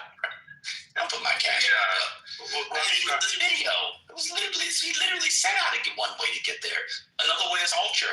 He wrote novels. He had Discord. Like, what? Do people think on it? I don't know, man. This is tough. I need to get paid for this. I can't do this. Y'all do your thing. Y'all just listen to it 3 times. Literally 3 times.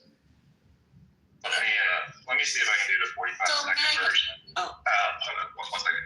So, admit the historical truth, recognize the co-ownership of Black Americans in building America, invest in the transformation so Black Americans can live the American dream. That's my quick summary. Yeah, that's a good sketch. I mean, for Baldwin, it was all about truth telling. Now she's asking about the end goal. Of course, it's not an end goal. There's no end goal in life. The end goal will be heaven. I mean, come on, bro. Come on, Maya. You're smarter than that. Did you listen to the debate? The end goal.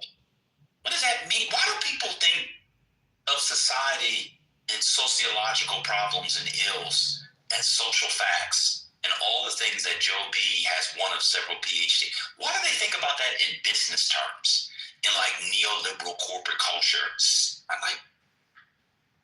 don't talk about humans. We're talking about somebody walking down the street and not being seen as a beast and shot down because it's a beast. We're talking about not hooking up people's brains and they see 8-year-old Black boys and they actually think they're 15.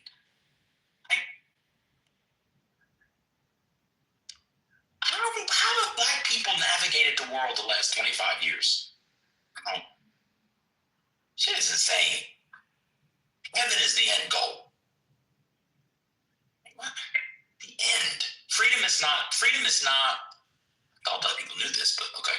Freedom is not an end, it's a process. It's always being acted and embodied. It's ongoing. It's literally life.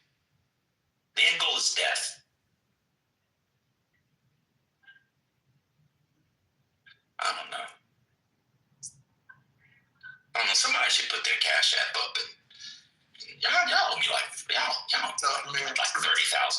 I'm sorry, at this point, it's like $30,000 worth. I'm not you're ranting, so. Okay, well, you can rant now, dude. No, I'm gonna rant. Let me see. So, listening to it again, something that I latched onto was Baldwin's acknowledgement that America has not created a place for the Negro. That isn't to say that the Negro doesn't occupy a position. It does, and it did then. But the position that the Negro occupied then, and still does, was illegitimate. And he believed that the American, by not legitimizing the Negro in every way that mattered, America had denied the Negro its rightful place. So I think one of the goals, something that needed correction in Baldwin's mind, was legitimacy of standing. And he talked about how you grow up as a Negro in America from childhood to adulthood, realizing with more clarity that your racial identity necessarily creates an entirely different reality for you. And that reality is very different from that of the racial majority. And I don't need to go into the specifics of it. People can imagine, but that was part of the American dream. The social illegitimacy that was foisted on Black people by external forces and the structures and so on. So I think for him, freedom would also include the social legitimacy that Black people had been denied. In addition, and to me, that would require a reimagination of who the Negro is, recognizing the Negro's full humanity, and not saying, oh, in order for us to give you a little respect, in order for us to give you just even a little access, you have to be this superhuman who's more educated than most people, who makes more money than most, who's more articulate than most, and so on. That social legitimacy should also be given to Black people who aren't like that. Because, you know, we're human too. We run the gamut. Totally agree. That's one of the main sort of primary principles of democratic politics, liberal politics, all small d, small l, is equal standing and therefore equal regard. And Baldwin was committed to that. That's very good. I totally agree with that. For people in the chat, if you have questions, just come onto the stage to ask the questions. We can't be typing disquisitions going forward. So if you all want to have a conversation with people, I guess you can talk in the chat amongst yourself. I'll speak for myself. I can't be responding. And I can't respond to the question, what does being a human, recognized as a human, change in a country where Black people were enslaved for 250 years? So, you came off mute. I'm pretty sure you don't mean to be up here. Hold on, let me move this. Let me change the thing, because this thing mutes you and unmutes you all the time. So yeah, if you don't know the history, if you don't know the basics of any history, and knowing the importance of being recognized as a human equal to all others, there's literally nothing I can type. I mean, you really should go back and really spend some time. I will go back to middle school. No, I'll answer the question. So what recognition as a human does is it means that there are certain negative stereotypes, certain things that you just won't assume about the person, and you put them on more of an equal playing field with yourself, which reduces a lot of the inequities and the challenges that you get. So that's the value of it. It's also bizarre that if that's Debonair's picture, that a Black man would ask about being recognized as a human when there's probably no identity in America that is more dehumanized and treated accordingly than Black men. It's just bizarre. I mean, I don't know, Debonair, you can come up, sir. You think Black men in America are seen as a general matter as fully human, equal to others? I don't want to cry. No. No, I don't agree with that either.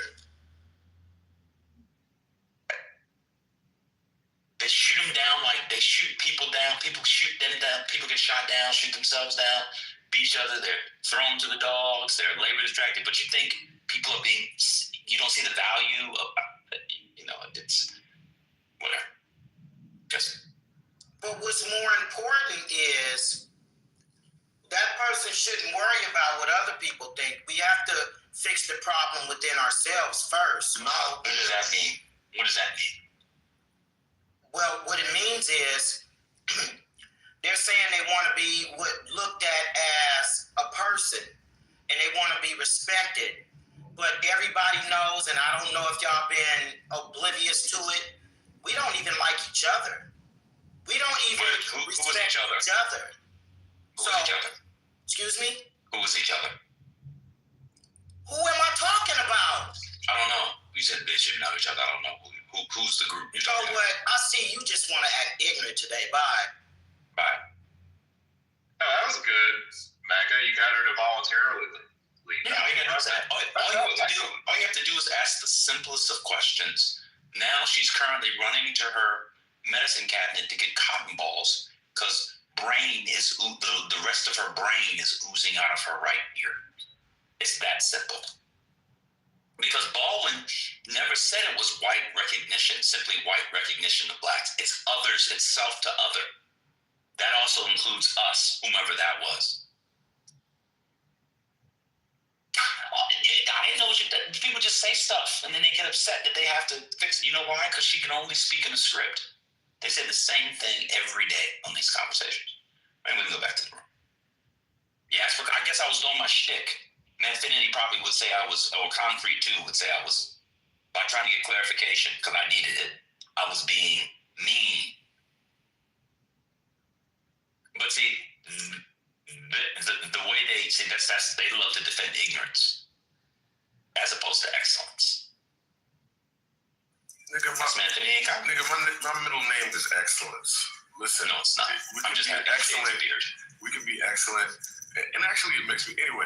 We can be excellent and compassionate at the same time, brother. They're not mutually exclusive. I simply asked her who was us. Did you hear the? I didn't say anything about it. Okay, that's fair. I shouldn't have put you in there. I apologize. It's okay. I accept your apology. I just want you to come off mute because we're so happy that you shaved your beard and we don't hear it crackling in our ears anymore. It's wonderful. Patty, not too much. I still laugh at that. Not too much, Patty. Let me jump on you. But you did shave it, so we're very happy about that. That is true. So we know we'll be there. But anyway, everybody can go.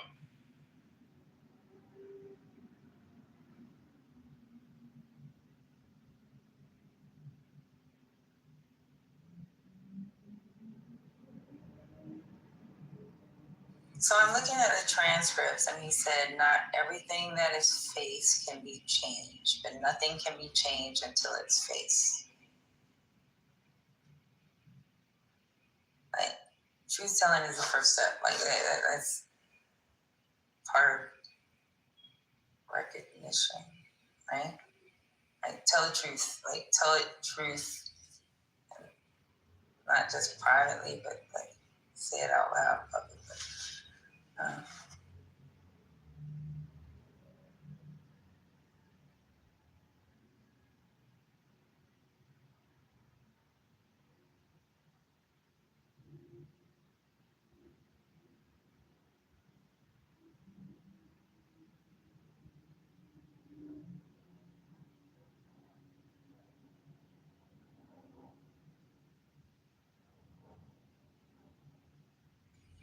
So let me respond to this brief person in the chat who says, have a conversation without being condescending. And my response to her is, fuck off, how's that? And then she says, it doesn't cost nothing. It doesn't cost nothing to simply edify people. It actually costs a lot. And it's a lot of work required. And me or anybody else on here are not remunerated for it. Instead, we're disrespected daily, and it's annoying. So why don't you come up and show us to edify us, since you know this or other eras, and show us how to edify while being disrespected daily and not getting 1 cent.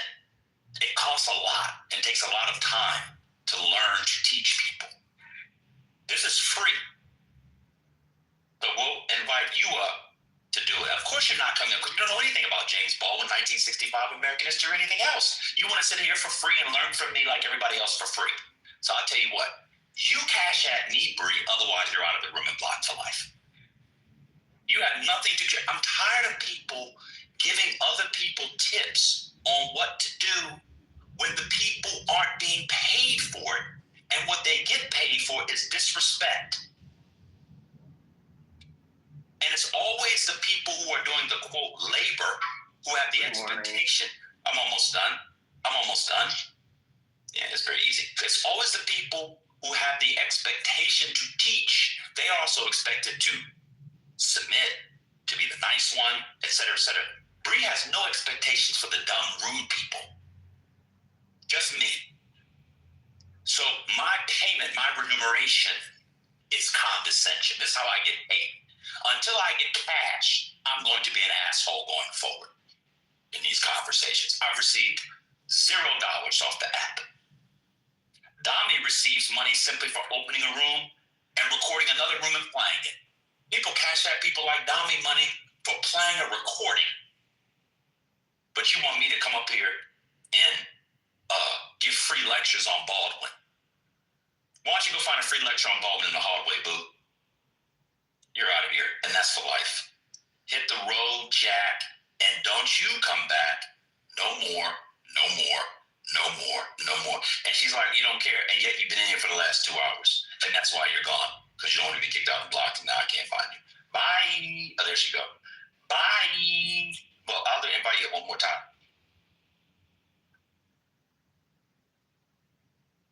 Come on up, boo. free stuff. Hours. People spend hours, days, and whole nights. You got to speak to without a word from you. Be quiet, man. I'm speaking. Why do you interrupt me? I didn't interrupt you. You see what I'm saying? Do you see what I'm saying? I'm in the middle of speaking.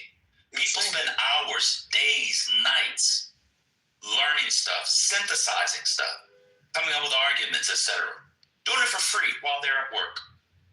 But they're expected to post the audio, to explain the audio, to give book titles with no remuneration inside. And then when people are rude, like this person's being, if I respond in kind, I'm the asshole. It's never the ignorant nigga who has the expectation to be oops, but instead it's the talented 10th who's doing the free work. Fuck that. If Dami, we love Dami, I'm not using that, can get cash apps, coffees, IHOP money for playing content in other rooms, I need money going forward. Otherwise, my pay will be condescension and being an asshole. And by the way, Evans, I'm not passive aggressive. That was very aggressive. I got a white lady telling me I'm passive aggressive. She's white. She was born with an extra chromosome. Number 18. It's called passive aggressive. White lady. I don't have that. 7 whole days. But I can't take it, won't take it no more. I had about enough of you. I'd rather be on my own. Shout out to Mrs. Birdman. What happened to that boy? Go ahead, man. You wanted to speak? Do you think, brother? Yeah, thank you. I came in the middle of something. I don't know. But I came in because I saw the title and everything, and the dream of the Americans being on at the expense of black people.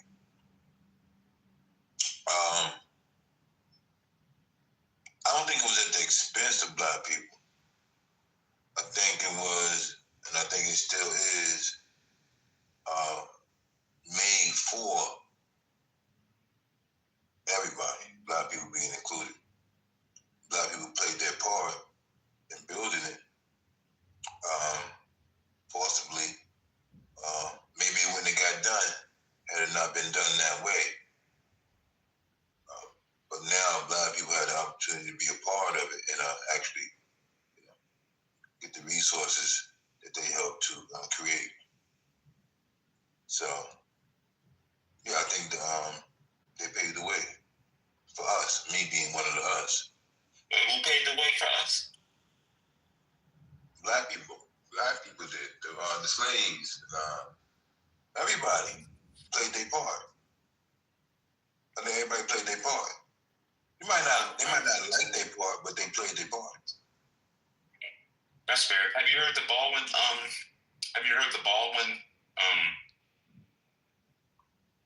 No, he was just coming in. The title is in response. We just listened to the 1965 debate between James Baldwin and William F. Buckley. Okay. So that's where it comes from. So my daughter coming in saying that is preposterous, as per usual. Chat warrior comes in, just says stuff, doesn't know the context. But I appreciate your submission, man. It's all good. Who do you agree with, James Baldwin? In that debate, I agreed more with Baldwin than Buckley. Although I thought Buckley had some good barbs. But overall, especially in the 1960s, the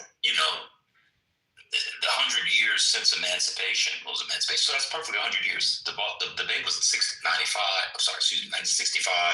Emancipation was in 1865. I would definitely say Jim Crow segregation allowed for the American dream to be perpetuated on the backs of the Negro. Absolutely.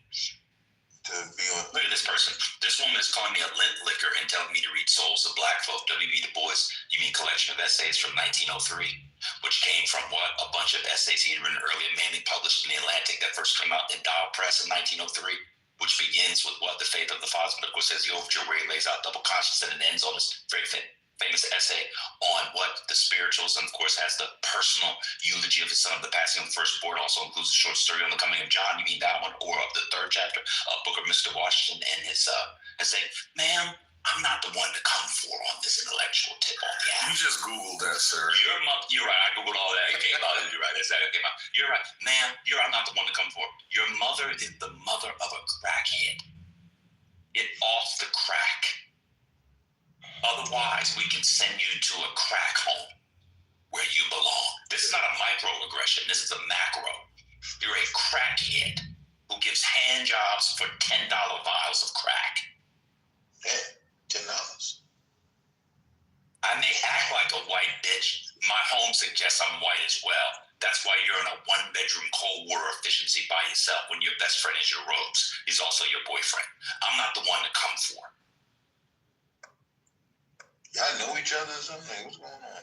No, what it is you have people in the chat who expect me, who is giving out free information, to be nice to people who are disrespectful. And it's tiring because I'm not paid for it. If I was paid for it, I'd be different. But they meet me every time. I don't know who's meeting. So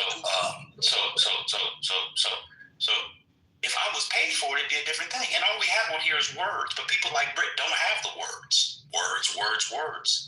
Hamlet's great line to Polonius when Polonius asked him what the book he's reading. The great Hamlet says, words. I got the words. I got the bars. I can speak the speech as I pray you trippingly on the tongue. I'm one of these black people that actually is into the rap, the hip hop, the poetry of all sorts. Yeah, I can eat up most, pause. But Bree expects me to teach for free. Here she goes. It's not. It don't cost nothing to simply edify. First of all, she's trying to sound more intelligent than she is by using edify, which is semantically, that's not how we use it, and also pragmatically, linguistically on the one hand. And then she had to mix in what? Her ebonics. Why don't you come up here and spend your time, I'm at work, for free while being disrespected by dummies every day? So this is my payment, condescension. Take it or leave it. Just like your payment is $10 when you give them a hand job, so you can go behind the 7-Eleven and get what? A Slurpee, a pack of Rolos, and a $5 bottle of crack.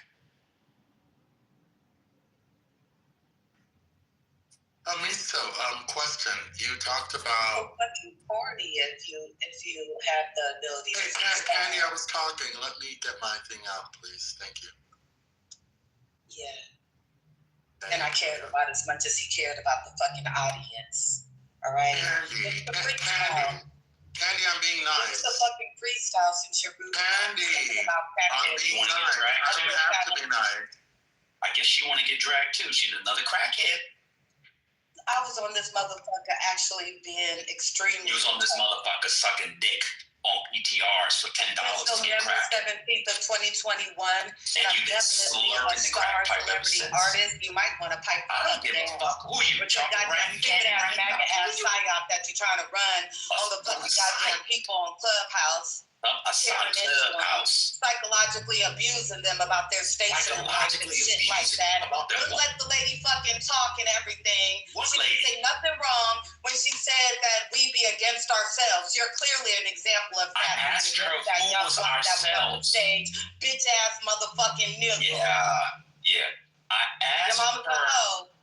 I asked her. She is, to be fair. I asked her who was us. That was my question. Because we were talking about what Baldwin said, dummy. I'm not a weirdo. Go to my Instagram or something. That's very easy. We're not doing shameless self-promotions in here. It may be a manic Monday. You may wish it were Sunday, but nobody would see your whack-ass Instagram with your badass music that somehow is out of tune, even though it's auto-tuned, and you're playing an electric keyboard. Nobody will see that shit.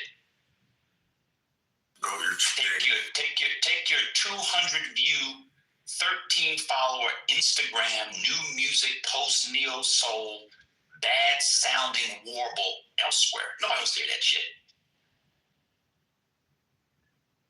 Who's next? I was gonna ask you a question. Hurricane. Jump on Hurricane. Boss. He would never jump on me. He's straight. Thank you.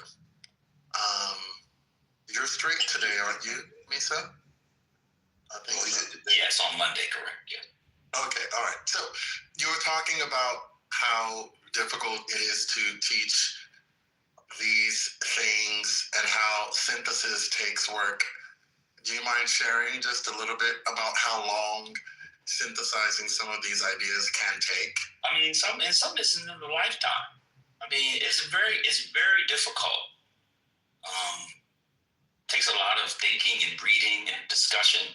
You just can't hear a thing and pick it up, especially when you're trying to understand it in the totality of, say, intellectual history or a thinker's, whatever. So that's where we are. But I'll invite up Corn. Everybody wants to give me a review. So bring up Brother Corn or Sister Corn.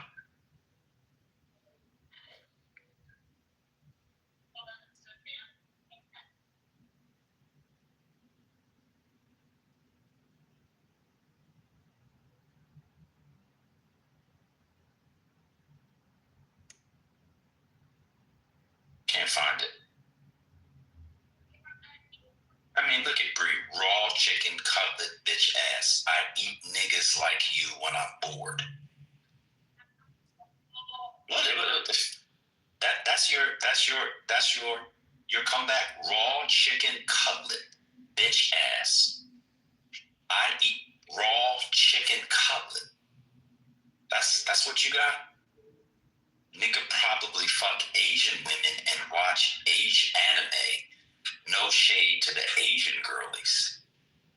That's the best they got. I mean, that's it. Chicken cutlets and fucking Asian girls. Earlier you said I was gay. You said earlier, oh bitch, you smell like unseasoned chicken. These are her great comeback. DL ass bi.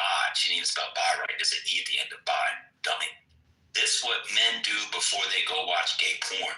So she's racist against Asians and she's a homophobe. She's a homophobe.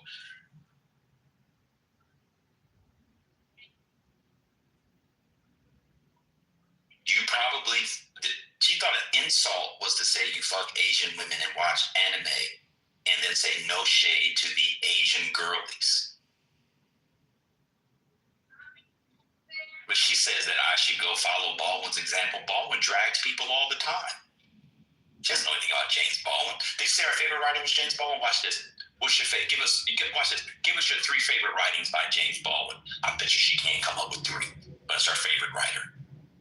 Watch this.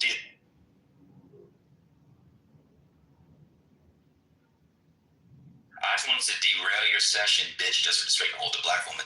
How did I disrespect a woman by asking her who was us in her question? So now, this is how dumb Bree is. Asking for clarification is disrespecting somebody.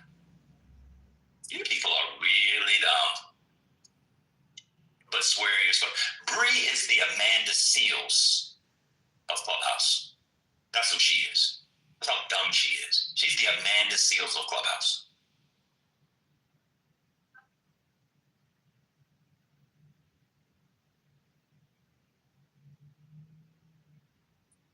She said that Baldwin was her favorite writer, but uses gayness as a joke. So someone that said Baldwin's her favorite writer, but uses homophobia to insult people. That's how dumb she is. How can Baldwin be your favorite writer if you're a homophobe? Dummy. Well, Meg actually had a racist on X call me the N-word a bunch of times, and then he took a picture on his bookshelf, and it was like Hitler's book in the center. But right next to it was 50 cents, 50 rules, laws of power. So it can happen.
Okay, are we ready to pay Buckley?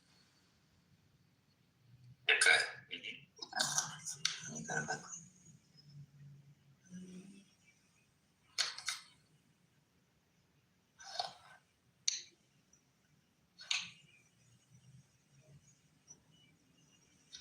Oh, let me fast forward. Give me a second.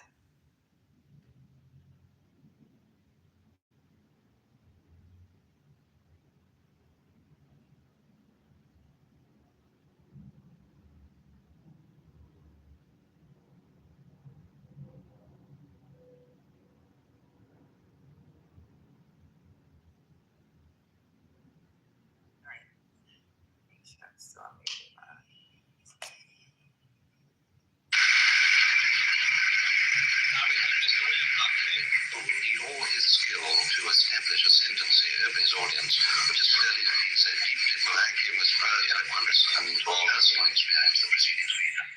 Thank God. Very good. Gentlemen.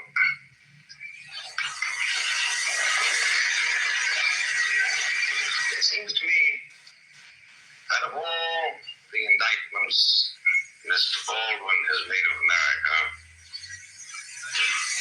here tonight and in his copious literature of protest, the one that is most striking involves, in effect, the refusal of the American community to treat him other than as a Negro. The American community has refused to do this. The American community, almost everywhere he goes, treats him with the kind of unction, the kind of satisfaction at posturing carefully for his flagellations of our civilization, that indeed, quite properly, commands the contempt which he so eloquently showers upon us. It is impossible, in my judgment, to deal with the indictment of Mr. Baldwin unless one is prepared to deal with him as a white man. Unless one is prepared to say to him, the fact that your skin is black is utterly irrelevant to the arguments that you raise. The fact that you sit here, as is your rhetorical device, and lay the entire weight of the Negro ordeal on your own shoulders is irrelevant to the argument that we are here to discuss. The gravamen of Mr. Baldwin's charges against America are not so much that our civilization has failed him and his people, that our ideals are insufficient, but that we have no ideals. That our ideals rather are some sort of a superficial coating which we come up with at any given moment in order to justify whatever commercial and noxious experiment we are engaged in. Thus, Mr. Baldwin can write his book, The Fire Next Time, in which he threatens America. He didn't, in writing that book, speak with the British accents that he used exclusively tonight, in which he threatened America with the necessity for us to jettison our entire civilization. The only thing that the white man has, the Negro should want, he said, is power. And he is treated from coast to coast in the United States with a kind of unbelievable way. The goes beyond anything that was ever expected from the most servile Negro creature by a Southern family. I propose to pay him the honor this night of saying to him, Mr. Baldwin, I am going to speak to you without any reference whatever to those surrounding protections which you are used to in virtue of the fact that you are a Negro. And here we need to ask the question, what in fact shall we do about it, Mr. President? What shall we in America try to do? For instance, to eliminate those psychic humiliations which I join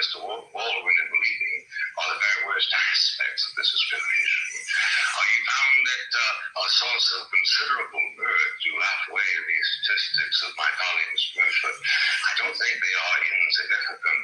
They are certainly not insignificant in a world which attaches a considerable importance to material progress.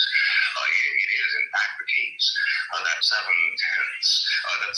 of the white income of the United States is equal to the income that is made by the average. I don't think this is an irrelevant statistic, ladies and gentlemen. It takes a capitalization of $15,000, $16,000, $17,000 per job in the United States. This is a capitalization that was not created exclusively as a result of Negro travail. My great-grandparents worked too. Presumably yours worked also. I don't know of anything that has ever been created without the expense of something. All of you who hope for a diploma here are going to do that at the expense of a considerable amount of effort. And I would thank you, please not to belie the fact that a considerable amount of effort went into the production of a system which grants a greater degree of material well-being to the American Negro than that is enjoyed by 95% of the other peoples of the human race. But even so, to the extent that your withering laughter suggested here that you found this a contemptible observation, I agree. I don't think it matters that there are 35 millionaires among the Negro community. If there were 20 million millionaires among the Negro community of the United States, I would still agree with you that we have a dastardly situation. But I'm asking you not to make politics as the crow flies, to use the fleeted phrase of Professor Oakeshott, but rather to consider what in fact is it that we Americans ought to do. What are your instructions that I'm to take back to the United States, my friend? I want to know what it is that we should do, and especially I want to know whether it is time, in fact, to abandon the American dream as it has been defined by Mr. Haycock, Mr. Bertford. What, in fact, is it we ought to do, for instance, to avoid two humiliations mentioned by Mr. Baldwin as being a part of his own experience during his lifetime. At the age of 12, you will find on reading his book, he trespassed outside the ghetto of Harlem and was taken by the scruff of the neck by a policeman on 42nd Street, Madison Avenue, and said, "Here, you nigger, go back to where you belong." 15-20 years later, he goes in and asks for a Scotch whiskey at the airport at Chicago and is told by the white barman that he is obviously underage and under the circumstances cannot be served. I know from your faces that you share with me the feeling of compassion and the feeling of outrage that this kind of thing should have happened. What, in fact, are we going to do to this policeman? And what, in fact, are we going to do to this barman? How are we going to avoid the kind of humiliations that are perpetually visited on members of a minority race? Obviously, the first element is concern.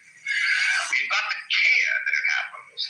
We've got to do what we can to change the warp and woof of moral thought in society in such fashion as to try to make it happen less and less.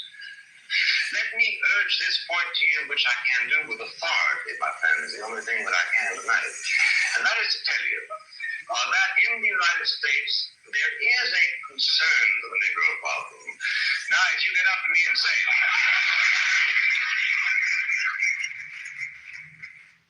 I recently purchased the most popular glucose meter online and decided to test it with you.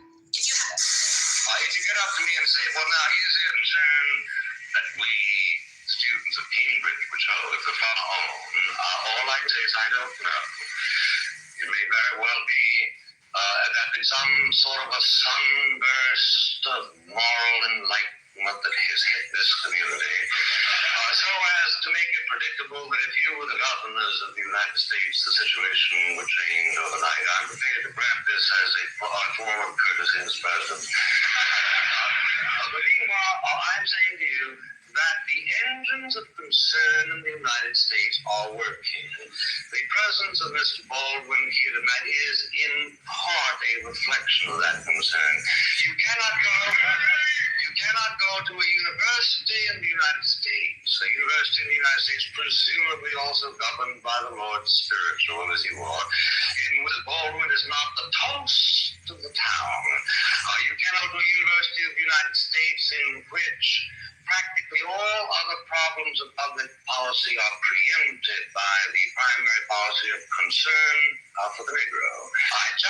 remain in other civilization, anytime, anywhere in the history of them, in which the problems of a minority, which have been showing considerable material and political advancement, is as much a subject of dramatic concern as it is in the United States.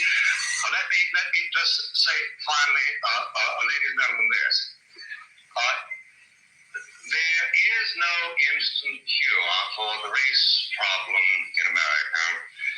And anybody who tells you that there is a charlatan and ultimately a boring man. Boring precisely because he is then speaking in the kind of abstractions that do not relate to the human experience. The trouble in America where the Negro community is concerned is a very complicated one.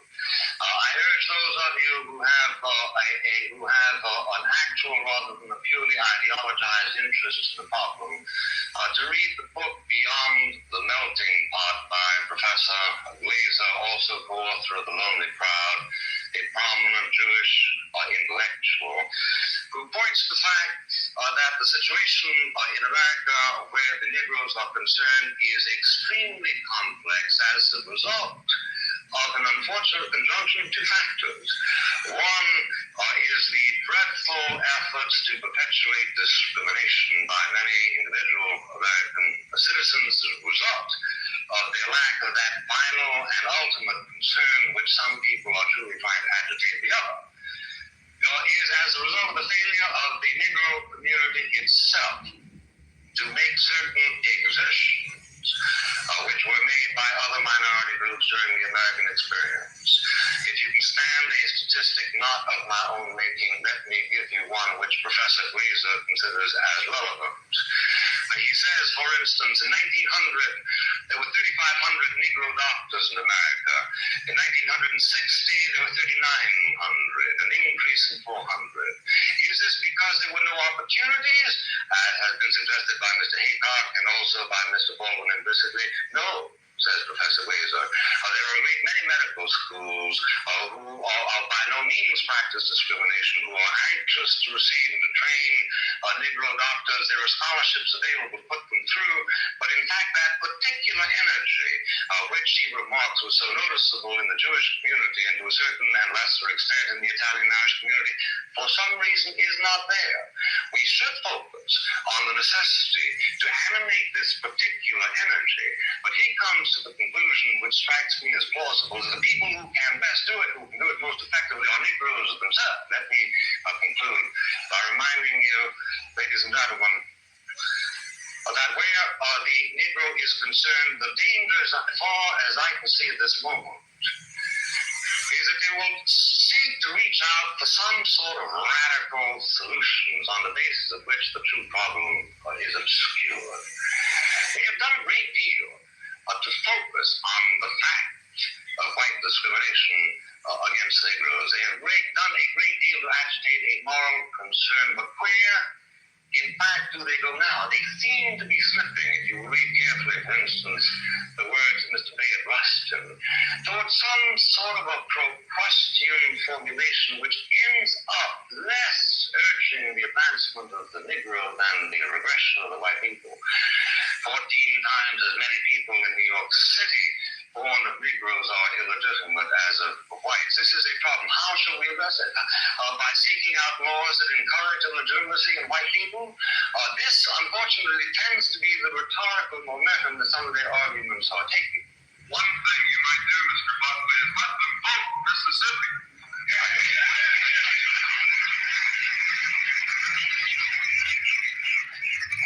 I couldn't agree with you for and for.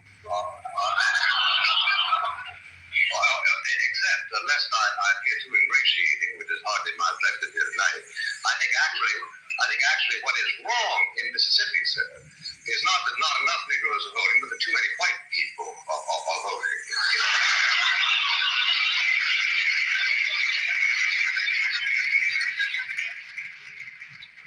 Booker T. Washington said that the important thing where Negroes are concerned is not that that they hold public office, but that they be prepared to hold public office. Not that they vote, but that they be prepared to vote. What are we going to do with the Negroes? Having taught the Negroes in Mississippi to despise Rose Barnett, shall we then teach them to emulate their cousins in Harlem and adore Adam Clayton Powell Jr.? It is much more complicated, sir, than simply the question of giving them the vote. If I were myself a constituent of the community of Mississippi at this moment, what I would do is vote to lift the standards of the vote so as to disqualify 65% of the white people who are present. Not simply to give them.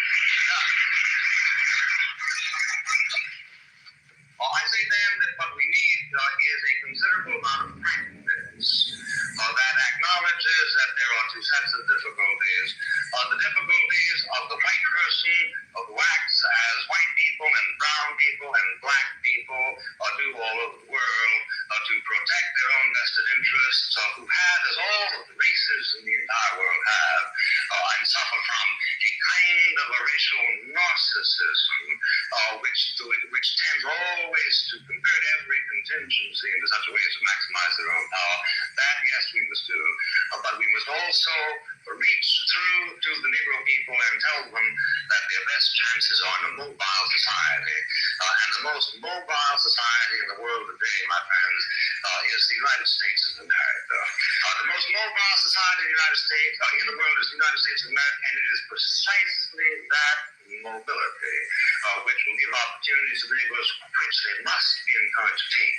But they must not, in the course of their ordeal, be encouraged to adopt the kind of cynicism, the kind of despair, the iconoclasm that is urged on them by Mr. Baldwin in his recent works. Because of one thing I can tell you, I believe with absolute authority, that where the United States is concerned, if it ever becomes a confrontation between a continuation of our own sort of idealism, the private stock of which, granted, like most people in the world, we tend to lavish only now and then on public enterprises, reserving it so often for our own irksome pleasures. But the fundamental trend of the Negro people in the United States is the good nature, and is the generosity, and is the good wishes, is the decency, the fundamental decency that do lie at the reserves of the spirit of the American people.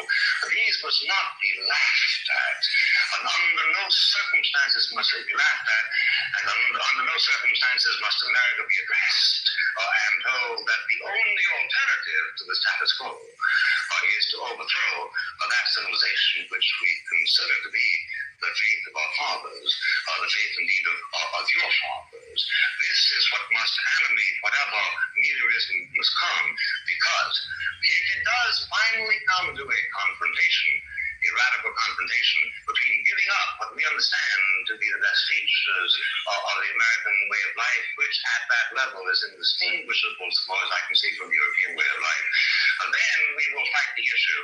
And we will fight the issue not only in the Cambridge Union, but we will fight it as you were once recently called to do on beaches and on hills and on mountains and on landing grounds. And we will be convinced that just as you won the war against a particular threat to civilization, you were nevertheless waging a war in favor of and for the benefit of Germans, your own enemies, just as we are convinced that if it should ever come to that kind of a confrontation, our own determination to win the struggle will be a determination to wage a war not only for whites, but also for Negroes.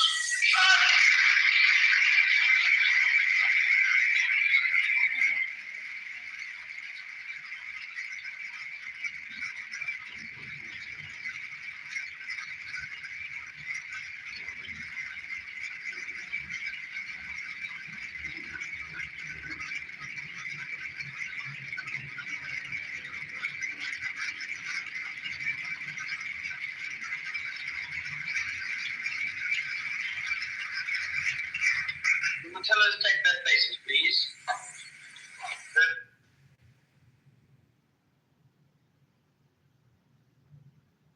All right, that was Buckley's response. Many people, Nathan, T4, others seem to have a lot to say about it. So why don't you guys start off?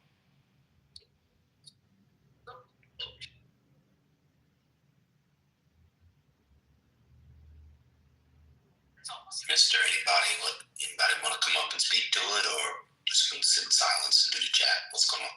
Well, my break's about to be over. I will say this: I don't like how he started out. Talking about he only uses an English accent.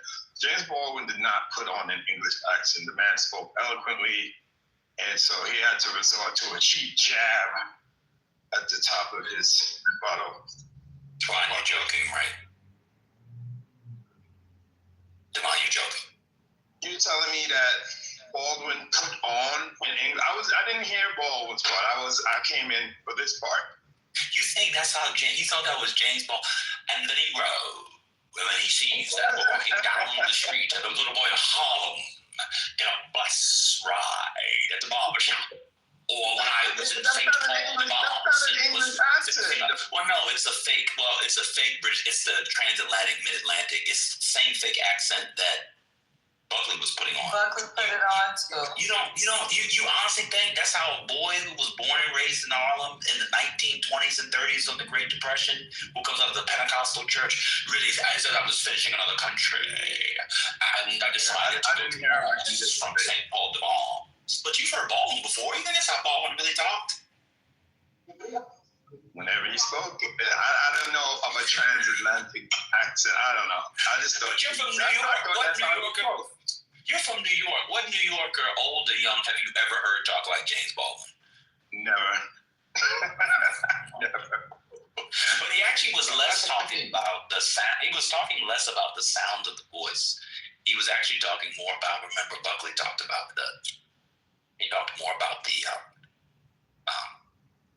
sort of tone and rhetoric from the Fire Next Time, which Baldwin had just published about 18 months before.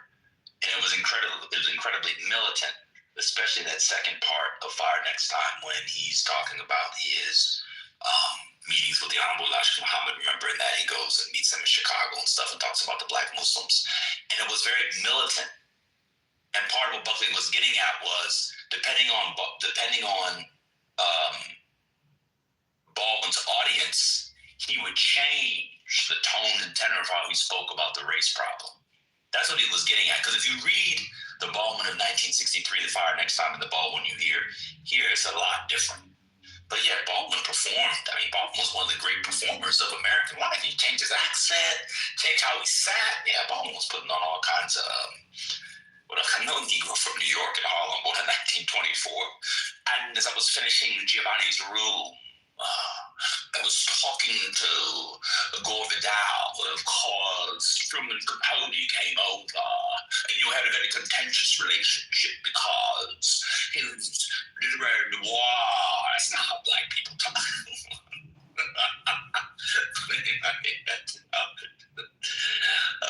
But yeah, Nathan, Nathan says I chat GPT. So yeah, Nathan, I definitely chat GPT all of that. I just heard chat GPT and typed it in and didn't read it real fast. But anybody else on the Buckley thing, I'll stop talking. I'll stop this moment. I think it was a piece of shit. That's reminded you from excuse my French. What made him a piece of shit? During that time frame in the 1950s and during that era, to not just see how white supremacy literally had Jim Crow laws during that time period that oppressed Black people was insane to me. To say, hey, as a Black person, just go right up to the bank and just, and they're like, oh, okay, come on in, we're going to get you a job here. Like, it's insane that we have these type of beliefs, to embrace the impacts of Jim Crow currently, afterwards. When did he say that?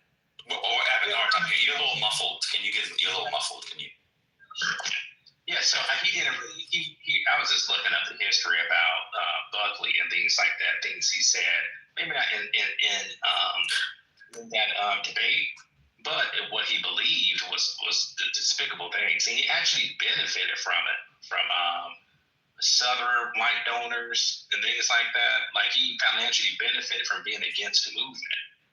Right, but from the debate we just heard, did you you want to respond to his rebuttal, or? I think he was not taking it as seriously. He also stated that the danger of our environment, which is completely false. We don't really have a history of that type of element in the country, especially during that time period. Well, a little bit of it, but he was making like not taking it seriously. Is what I'm saying. But which element did you say we have a history of what? We don't have Black Americans. We don't have a history of that type of element of violence that he was trying to say. A danger of we becoming to government. He stated it's dangerous. He made that statement. So the debate was in 1965. You don't think there was a rise of Black militant groups and militancy that white people were nervous about? Are you familiar with the Nation of Islam? Any chance? Yeah, the Nation of Islam, the Black Panther movement, but Black Panthers hadn't started yet. Okay, well, yeah. So, but those groups were in government; they weren't running for it. So he was just stating the fact that overall, that is a danger. I'm not saying that everybody was not. Did you say the Nation of Islam was in government? It's hard to follow. No, I'm saying they was not in government. That's my point. So the danger, he wasn't just talking about the Nation of Islam people. He was talking about Black people in general. It was a danger, which that wasn't correct. So from the perspective of regular white people in the mid-1960s, given protests, given the rise of some militant groups or seemingly militant groups, remember, the Nation of Islam had been on the national radar for a long time. The hate that hate produced was, I think, the late 50s. Other kinds of groups. You're suggesting that it didn't make sense, or he was being disingenuous about Black Americans. Was it Deacons of Defense, whatever, about them turning to violence, like the fear of that? We're just having a hard time. Yes, I think most white people by 1965 knew about the Nation of Islam since they've been covered in the national press. And Malcolm X, yes, to Mr. Yes, Malcolm X was all over the television in the early 1960s. Mike Wallace's Hate That Hate Produced, I think, was 1959, maybe. Yes, they were in Reader's Digest. Alex Haley was writing about the Nation of Islam in like Reader's Digest in the 50s or early 60s. Yeah, absolutely. They know about them. They were all over the television.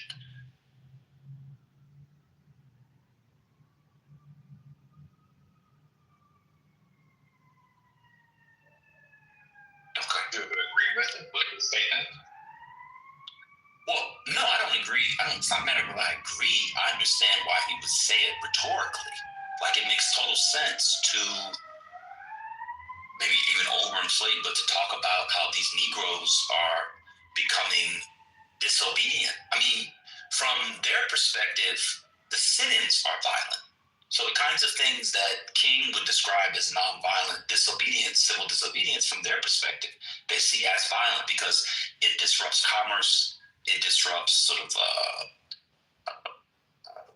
social interaction in everyday life. So yeah, I understand why he's talking. Yeah, I mean, we now talk about these things as nonviolent, but that's not how they were talked about.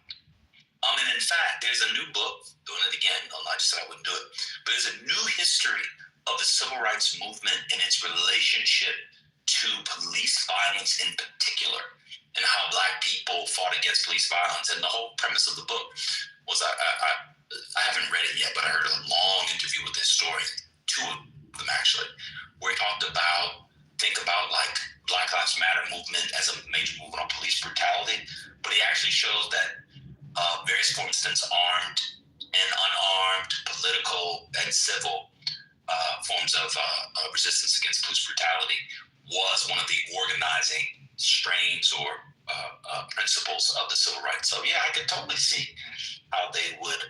I'll get the name of the top book and put it in the stock in German. I'll get it from the Google and put it in. But yeah, I could totally see how they thought it was violent. Bunch of Negroes coming to a Woolworths on a lovely Friday afternoon. Some white mom is with her daughter, and they're sitting at the counter. And then all of a sudden, a bunch of toughs come in and start throwing food at them and stuff. Yeah, they thought that was violent.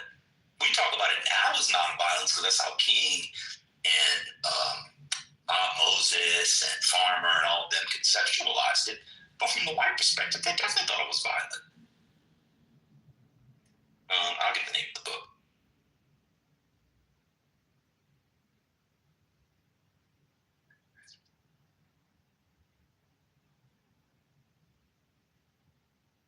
I mentioned this before. Nathan didn't take the debate seriously. I don't understand. I'm sorry? Nathan said, Can you pronounce his surname again? What I'm saying is, yeah, he was at Bucky, wasn't. I couldn't hear you. Who's talking? Oh, I just wanted to hear you pronounce James's surname again. Yeah, I was saying about Buckley. I don't have time to play games, but yeah, I don't think that he was talking about this. He didn't mention the serious impacts of white supremacy, of Jim Crow laws. he could. You know, and that's what I'm saying. Not following. Then he would have looked empathetic. Wait, what's the argument or the claim? I'm sorry. That who didn't take it seriously? Nathan said that he didn't take the argument seriously. I don't know. Buckley was making like singers, and granted, when he's talking about the issue of the Black Americans and what they was going through, he made it seem like it was a simple matter of just, what they always say, pick yourself up by your bootstraps and you're going to be all right type of argument. That's really, like I said before, during that time period, you would have to be really cynical to believe that. To believe what? You'd have to be really cynical to believe what? What's the antecedent to that? Or you said it, I just didn't understand it. You have to be really cynical to believe. I mean, look, Buckley did what conservatives have always done. They find an area of any kind of progress. Nathan, you do this. I mean, I don't know why you're so appalled by Buckley. Buckley leads to Pat Buchanan, which leads to Trump, which is precisely who you support, which is ironic in this conversation, but let me just continue. They take any modicum of progress, and then they say, see, it's progress, so it can't be getting worse. And he used the example of the doctors. He said from this period to this period, there are more black doctors. So therefore, the American dream must be pocket these doctors. This is what your MAGA conservatives say. What can I say about Obama too? You've got rich black people. You've got people at the highest levels of academia, the highest levels of business, whatever. They can't possibly be racism. This is the same argument from Glenn Lowry, which is this John McWhorter. I mean, I don't think it's just MAGA's sort of the general conservative milieu of talking about the American project to say, of course, it's better today than it was in 1965. Of course, it's better in 1965 than it was in 1865, et cetera, et cetera. I think that's the sort of like through line of conservatism in our sort of contemporary world.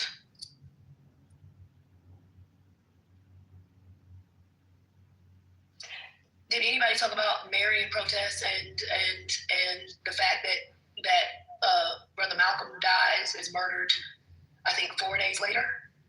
We talked about that. We talked about that before, but we didn't talk about the Marion protests. If you want to break that down for sure, you can. Oh, I just think it's interesting the way in which Baldwin approaches the conversation, not knowing what's going to happen a few days later, but also in the understanding the context by what happens in Marion, which is sort of the antecedent, to use the word that was just used, to the March from Selma, or the Edmund Pettus Bridge for voting rights. Marion, there were protests that break out of demonstration with state troopers who violently attack marchers. And it results in the shooting of I think his name was Jimmy Jackson, who was trying to just protect his the person he was with. I think it was an older elderly elderly lady. I'm not sure if it's was a family member or not, but he was trying to protect them. And then this is the sort of event that leads to Bloody Sunday.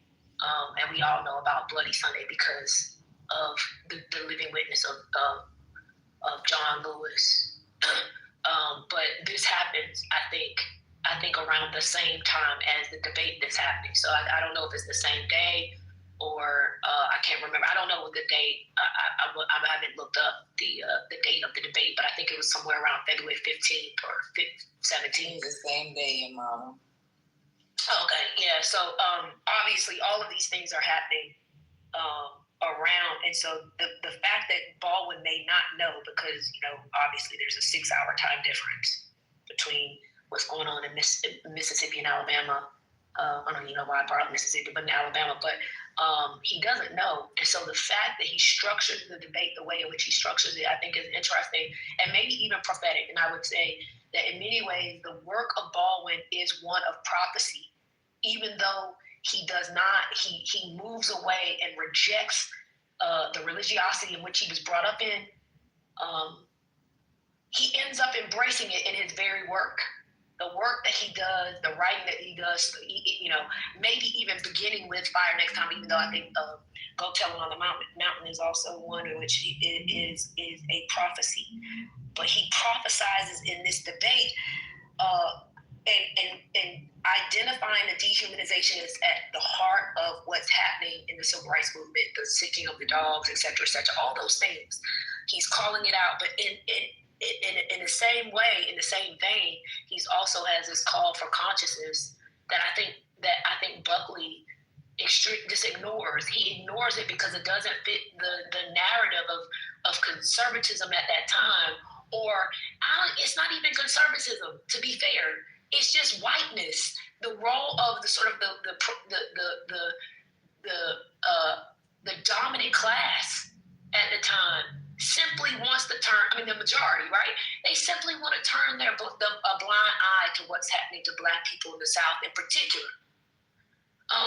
And so I think the fact that Baldwin is able to project what the arguments might be in a moment that for him may seem like, there's no one's going to be killed in Alabama. Malcolm X is not going to be murdered. Right, he already is setting up the argument for why these things happen, and why the American dream is not necessarily deferred, but outright denied. So I think Buckley, just like most Americans at that time, or I don't want to say most because that's too absolute, but like a lot of Americans at that time simply want to say, well, it's not slavery, and so of course it's better.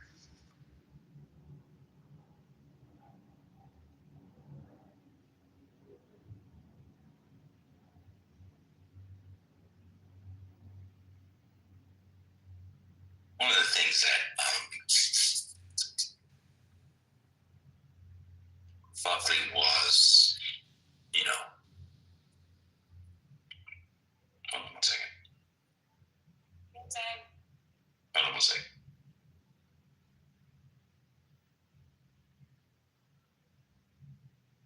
One of the things that he was so good at was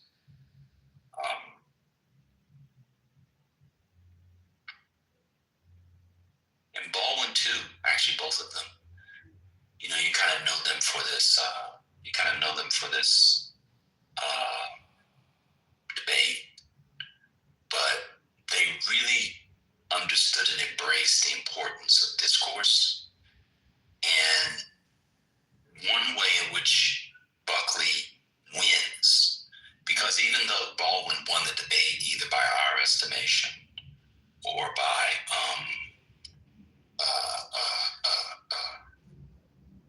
the estimation of those in attendance, he may have won that small battle, but Buckley definitely won the war.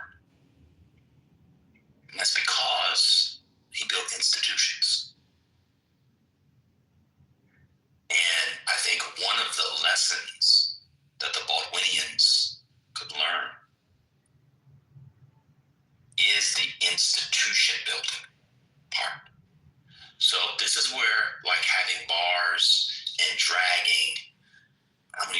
his name, but I call it a particular kind of politics. It makes you feel, oh yeah, Baldwin won. Yeah, he won that thing we're watching on YouTube, but Baldwin had nothing like National Review. Baldwin did not reset the faculty in climate at Yale and by extension, Northeast Corridor higher institutions of learning.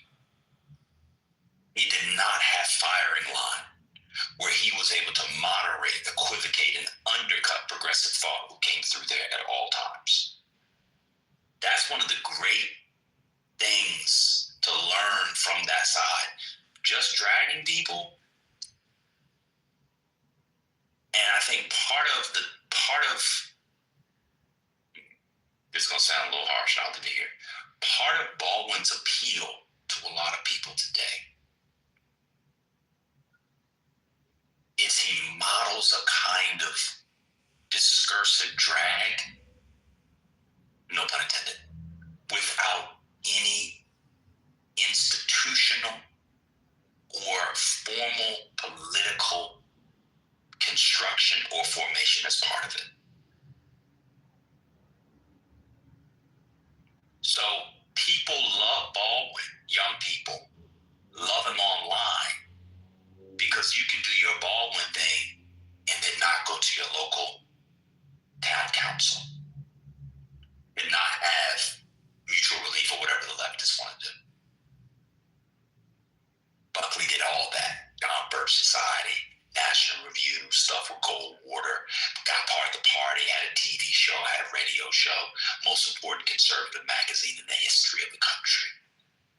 Except the New York Times, which of course is the most important conservative journalist in the country, but y'all want to talk about being conservative. Anyway, I'm done.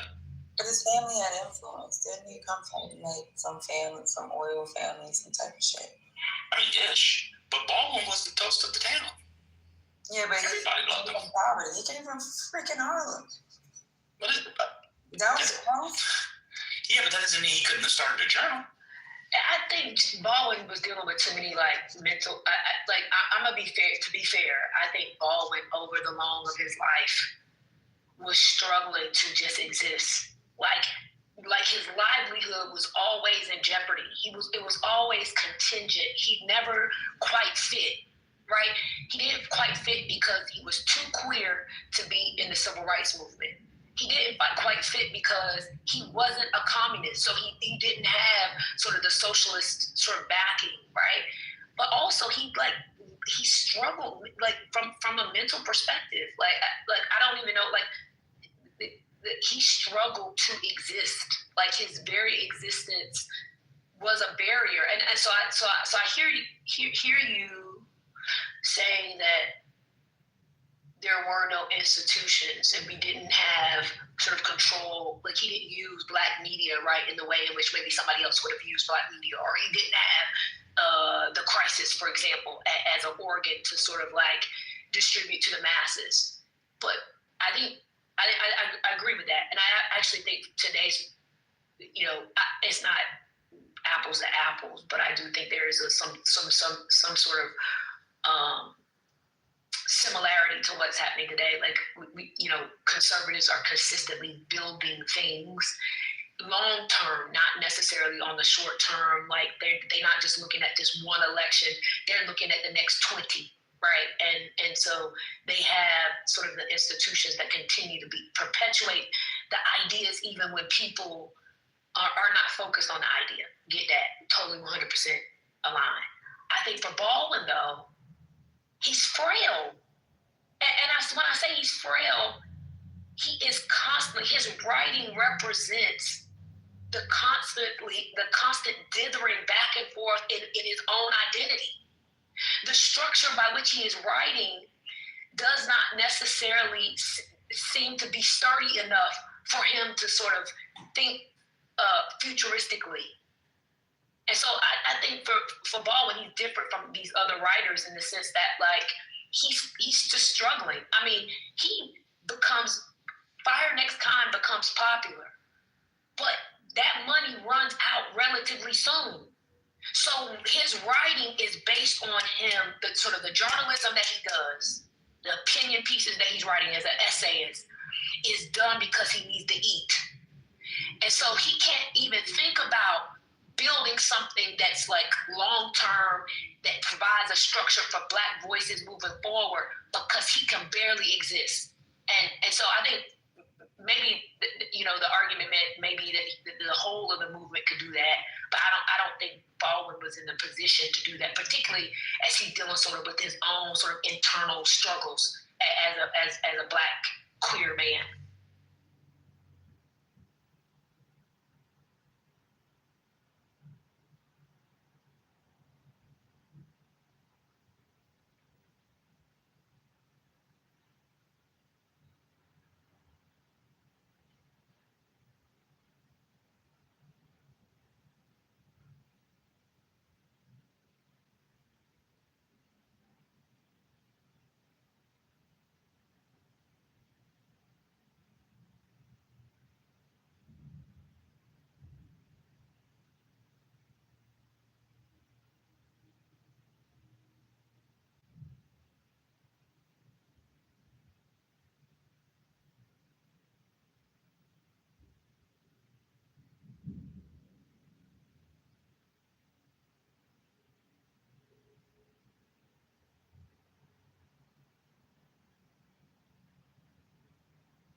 Yeah, great comments. I put it in the chat.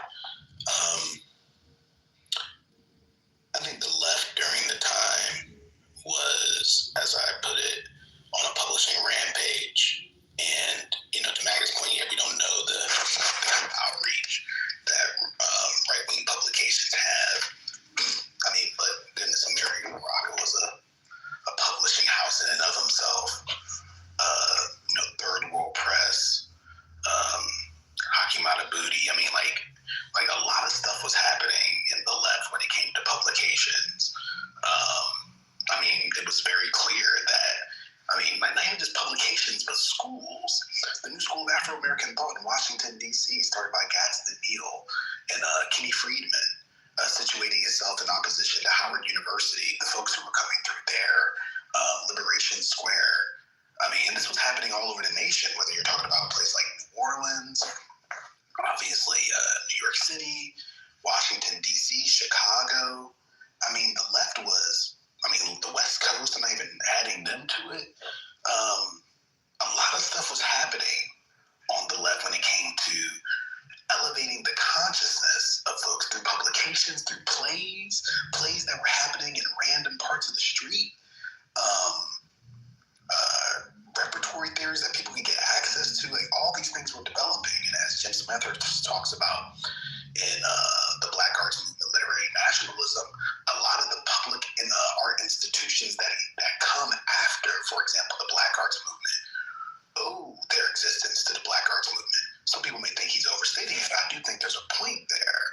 And so for me, I just find that certainly the right has, I think, won the war. But there are reasons that I think extended beyond the left's failure. A lot of the leftists were being ran underground. A lot of course, deceptive folks within these organizations and these public publishing houses and so on. But I just want to push back a little bit on the idea that there wasn't this robust institution building that was happening on the left, at least in the literary spaces, because there certainly was.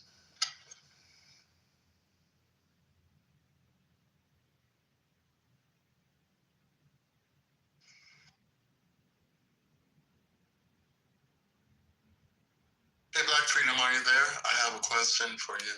Mm-hmm. Oh, and you're a green beaner. Many congratulations to you for achieving the unachievable.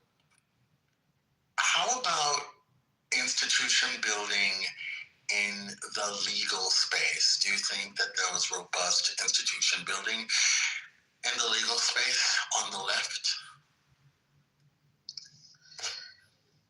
I don't. So, if by institution building you mean, for example, like law firms, I mean there was the People's People's Law Office out of Chicago, which ended up representing Black Panthers, folks from the Black Liberation Army, was really an embodiment of movement lawyering. I mean, goodness, you can even look at some of the kind of like legal apparatus that was developed with the SCLC. Of course, an organization like LDF is a non-partisan. Did you, when you said SPLC, did you mean the Southern Poverty Law Center? No. SCLC. The reason why I mentioned SCLC, particularly, is because like they were like King was being represented in a lot of legal battles from tax evasion, but like but I kind of departed a little bit.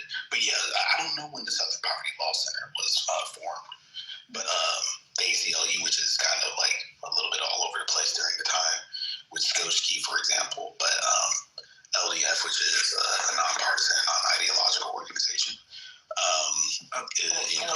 For the edification of the room, can you spell out these acronyms? You shouldn't assume what they are.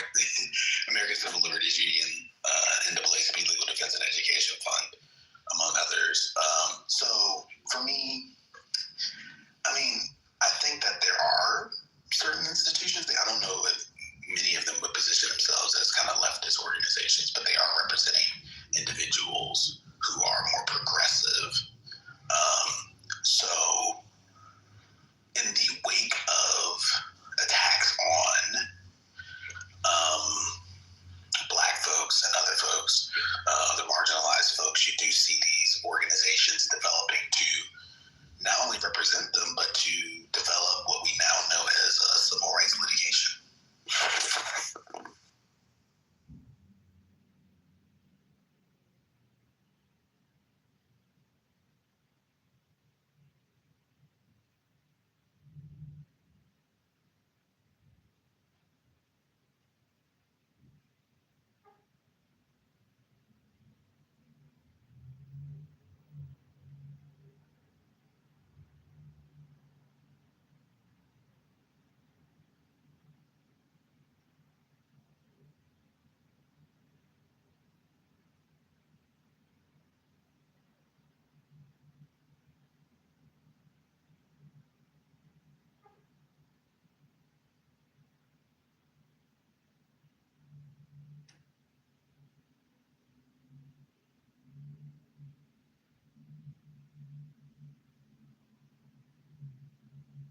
Hey, Black Freedom, I'm just looking at the chat. Did you answer the question that you posed? What do we do with the fairly amorphous call for love that Baldwin demands as a resolution? Did you talk about that? Oh, he's gone. Okay, all right. Oh, he's down in the Oh, maybe he's working. Anyway, he can't answer it. Neither can I.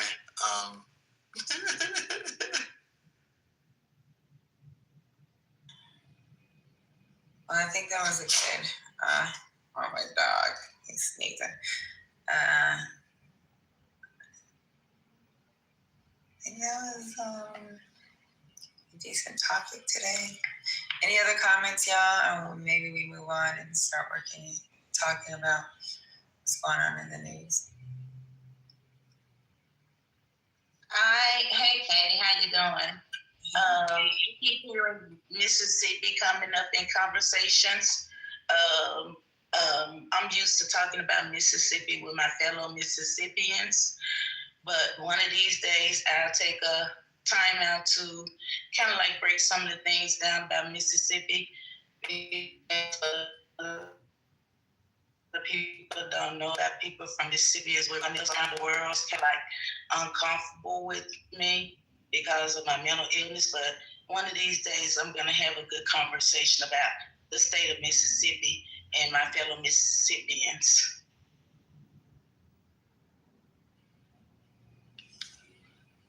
Okay. So let me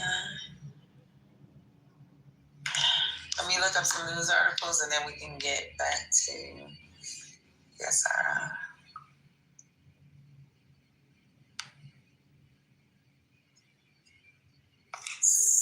let's see what's going on in the world and in the U.S. Go ahead, Truth. Now I am available, so think big. What's the topic? Let's have a greater conversation. We were talking about the American dream at the expense of Black Americans. It was a debate that was between Baldwin and Buckley, but we're moving on now. I will give a valid reason because of that Carrie Richardson, this printer. I'm sorry. She's black. She destroyed Jamaica. She's destroying current. And she's the...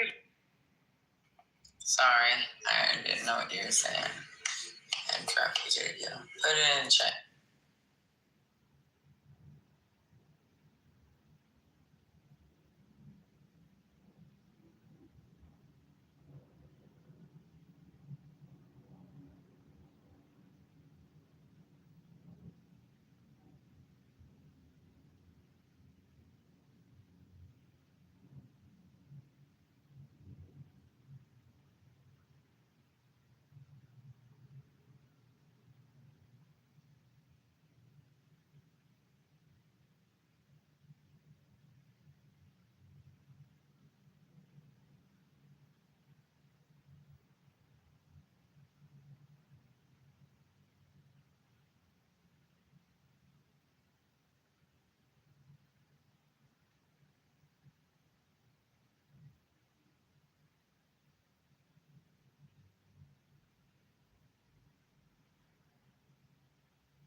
Okay, so the first article I found is in a landmark case. Supreme Court to rule on Trump's bid to control independent agencies.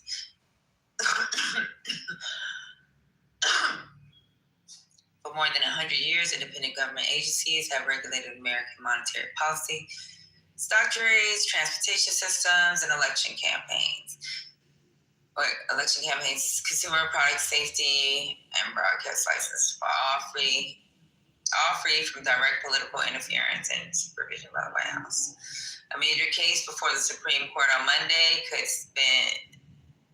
upend, I don't got my glasses on now, that tradition and dramatically transform the federal government, eliminating a spirit of bipartisanship and policy continuity that Congress has intended to instill in key areas of American life when it created the agencies.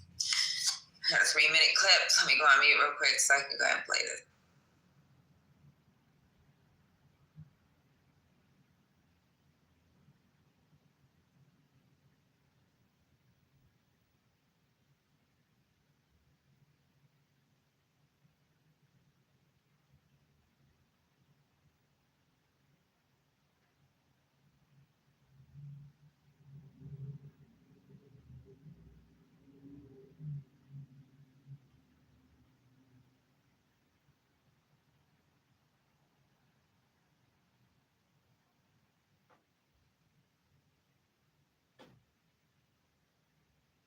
All right, let me play this real quick. In a case over independent government agencies operating free from political interference. FTC Commission member Rebecca Slaughter suing the Trump administration over President Trump's attempt to remove her. She argues Congress designed these agencies to have bipartisan voices so there can be accountability and transparency.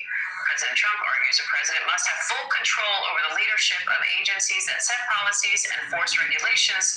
If the justices side with Trump, presidents could terminate members of independent agencies at will, which could mark the end of their independence. ABC News legal contributor James Sample is here for more on this. Hi, James. So the lower courts have ruled this termination illegal, right? They say a president can only fire a commissioner for cause. So how critical is that, and how is the administration arguing against that? Good morning, Diane. It is interesting here that we are in a circumstance that really, if you step back for a moment, is truly unique in American history and in Supreme Court history, in the sense that I think that the outcome of this particular case is almost at this point a foregone conclusion, even though that outcome will be the overturning of a precedent that goes back 90 years. So we are so often thinking of things in our current society on a kind of binary level. Is it left? Is it right? Is it Donald Trump? Is it a Democrat? This particular provision was written into the law in 1914, and in 1933, the chief opponent of the provision, the for-cause only removal provision, which essentially says fixed terms, multi-member commissions, so that the president will have some authority and ability to shape a commission, any number of these independent agencies, but not complete and total authority. The initial chief opponent was Franklin Delano Roosevelt, and now it's Donald Trump, which should tell you that presidents on both sides desire to control these agencies. Congress set it up so that wouldn't be the case, but it appears quite likely, based on earlier cases and based on oral arguments in other matters, that the Supreme Court is likely to strike down the independence of independent agencies. So, James, what are the potential outcomes and impacts here? Well, if the court strikes down as most observers expect, if the court strikes down this arrangement, the near-term consequences for the FTC mean that Donald Trump can reshape it, but the broader consequences, there are more than a dozen agencies. You can kind of think of it as the alphabet soup of American government. More than a dozen agencies around the country in the federal government have this kind of fixed-term independent agency structure, and those agencies will essentially become scenarios where the president, no matter who the president is at any given point, can fire individual commissioners at will and bend the commissions, bend the agencies to the president, his or her own prerogatives. All right, ABC News legal contributor James Sample, thank you.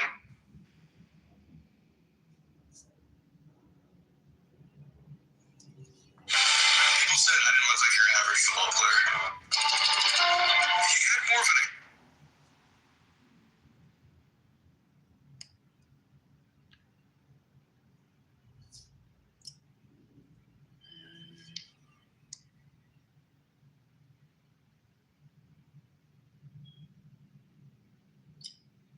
Much going on in the news today. Let's see. What else we got?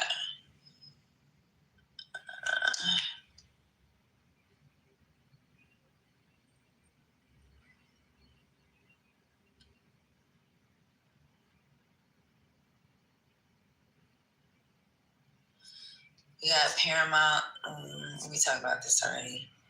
Launching their hostile bid for Warner Brothers Discovery despite Netflix deal. What else is going on? Trump is going to announce $12 billion in aid to farmers.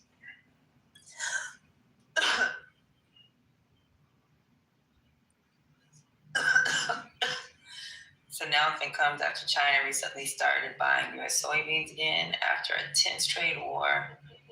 Altered the purchases in a blow to American farmers. Hold on real quick. I got somebody's at my door.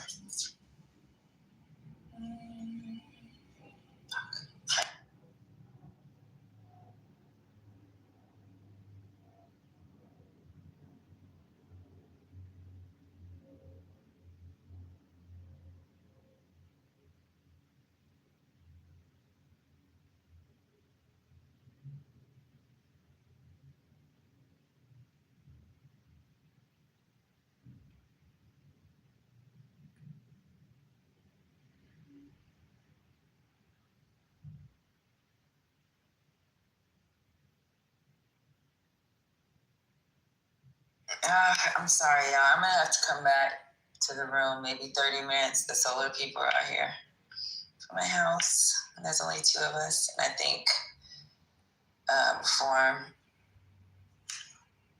might be asleep. So we'll restart the room in maybe 30 minutes. Give me 30 minutes. Bye.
Install all of the agencies, so NLRB install Trump loyalists to all of the agencies that are left.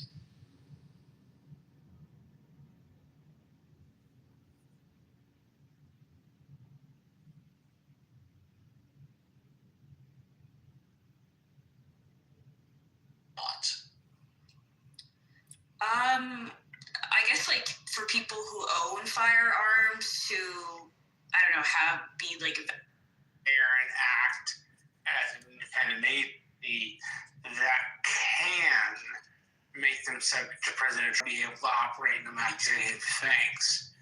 But I heard that from a lawyer in a different discussion that nobody else was a part of, obviously.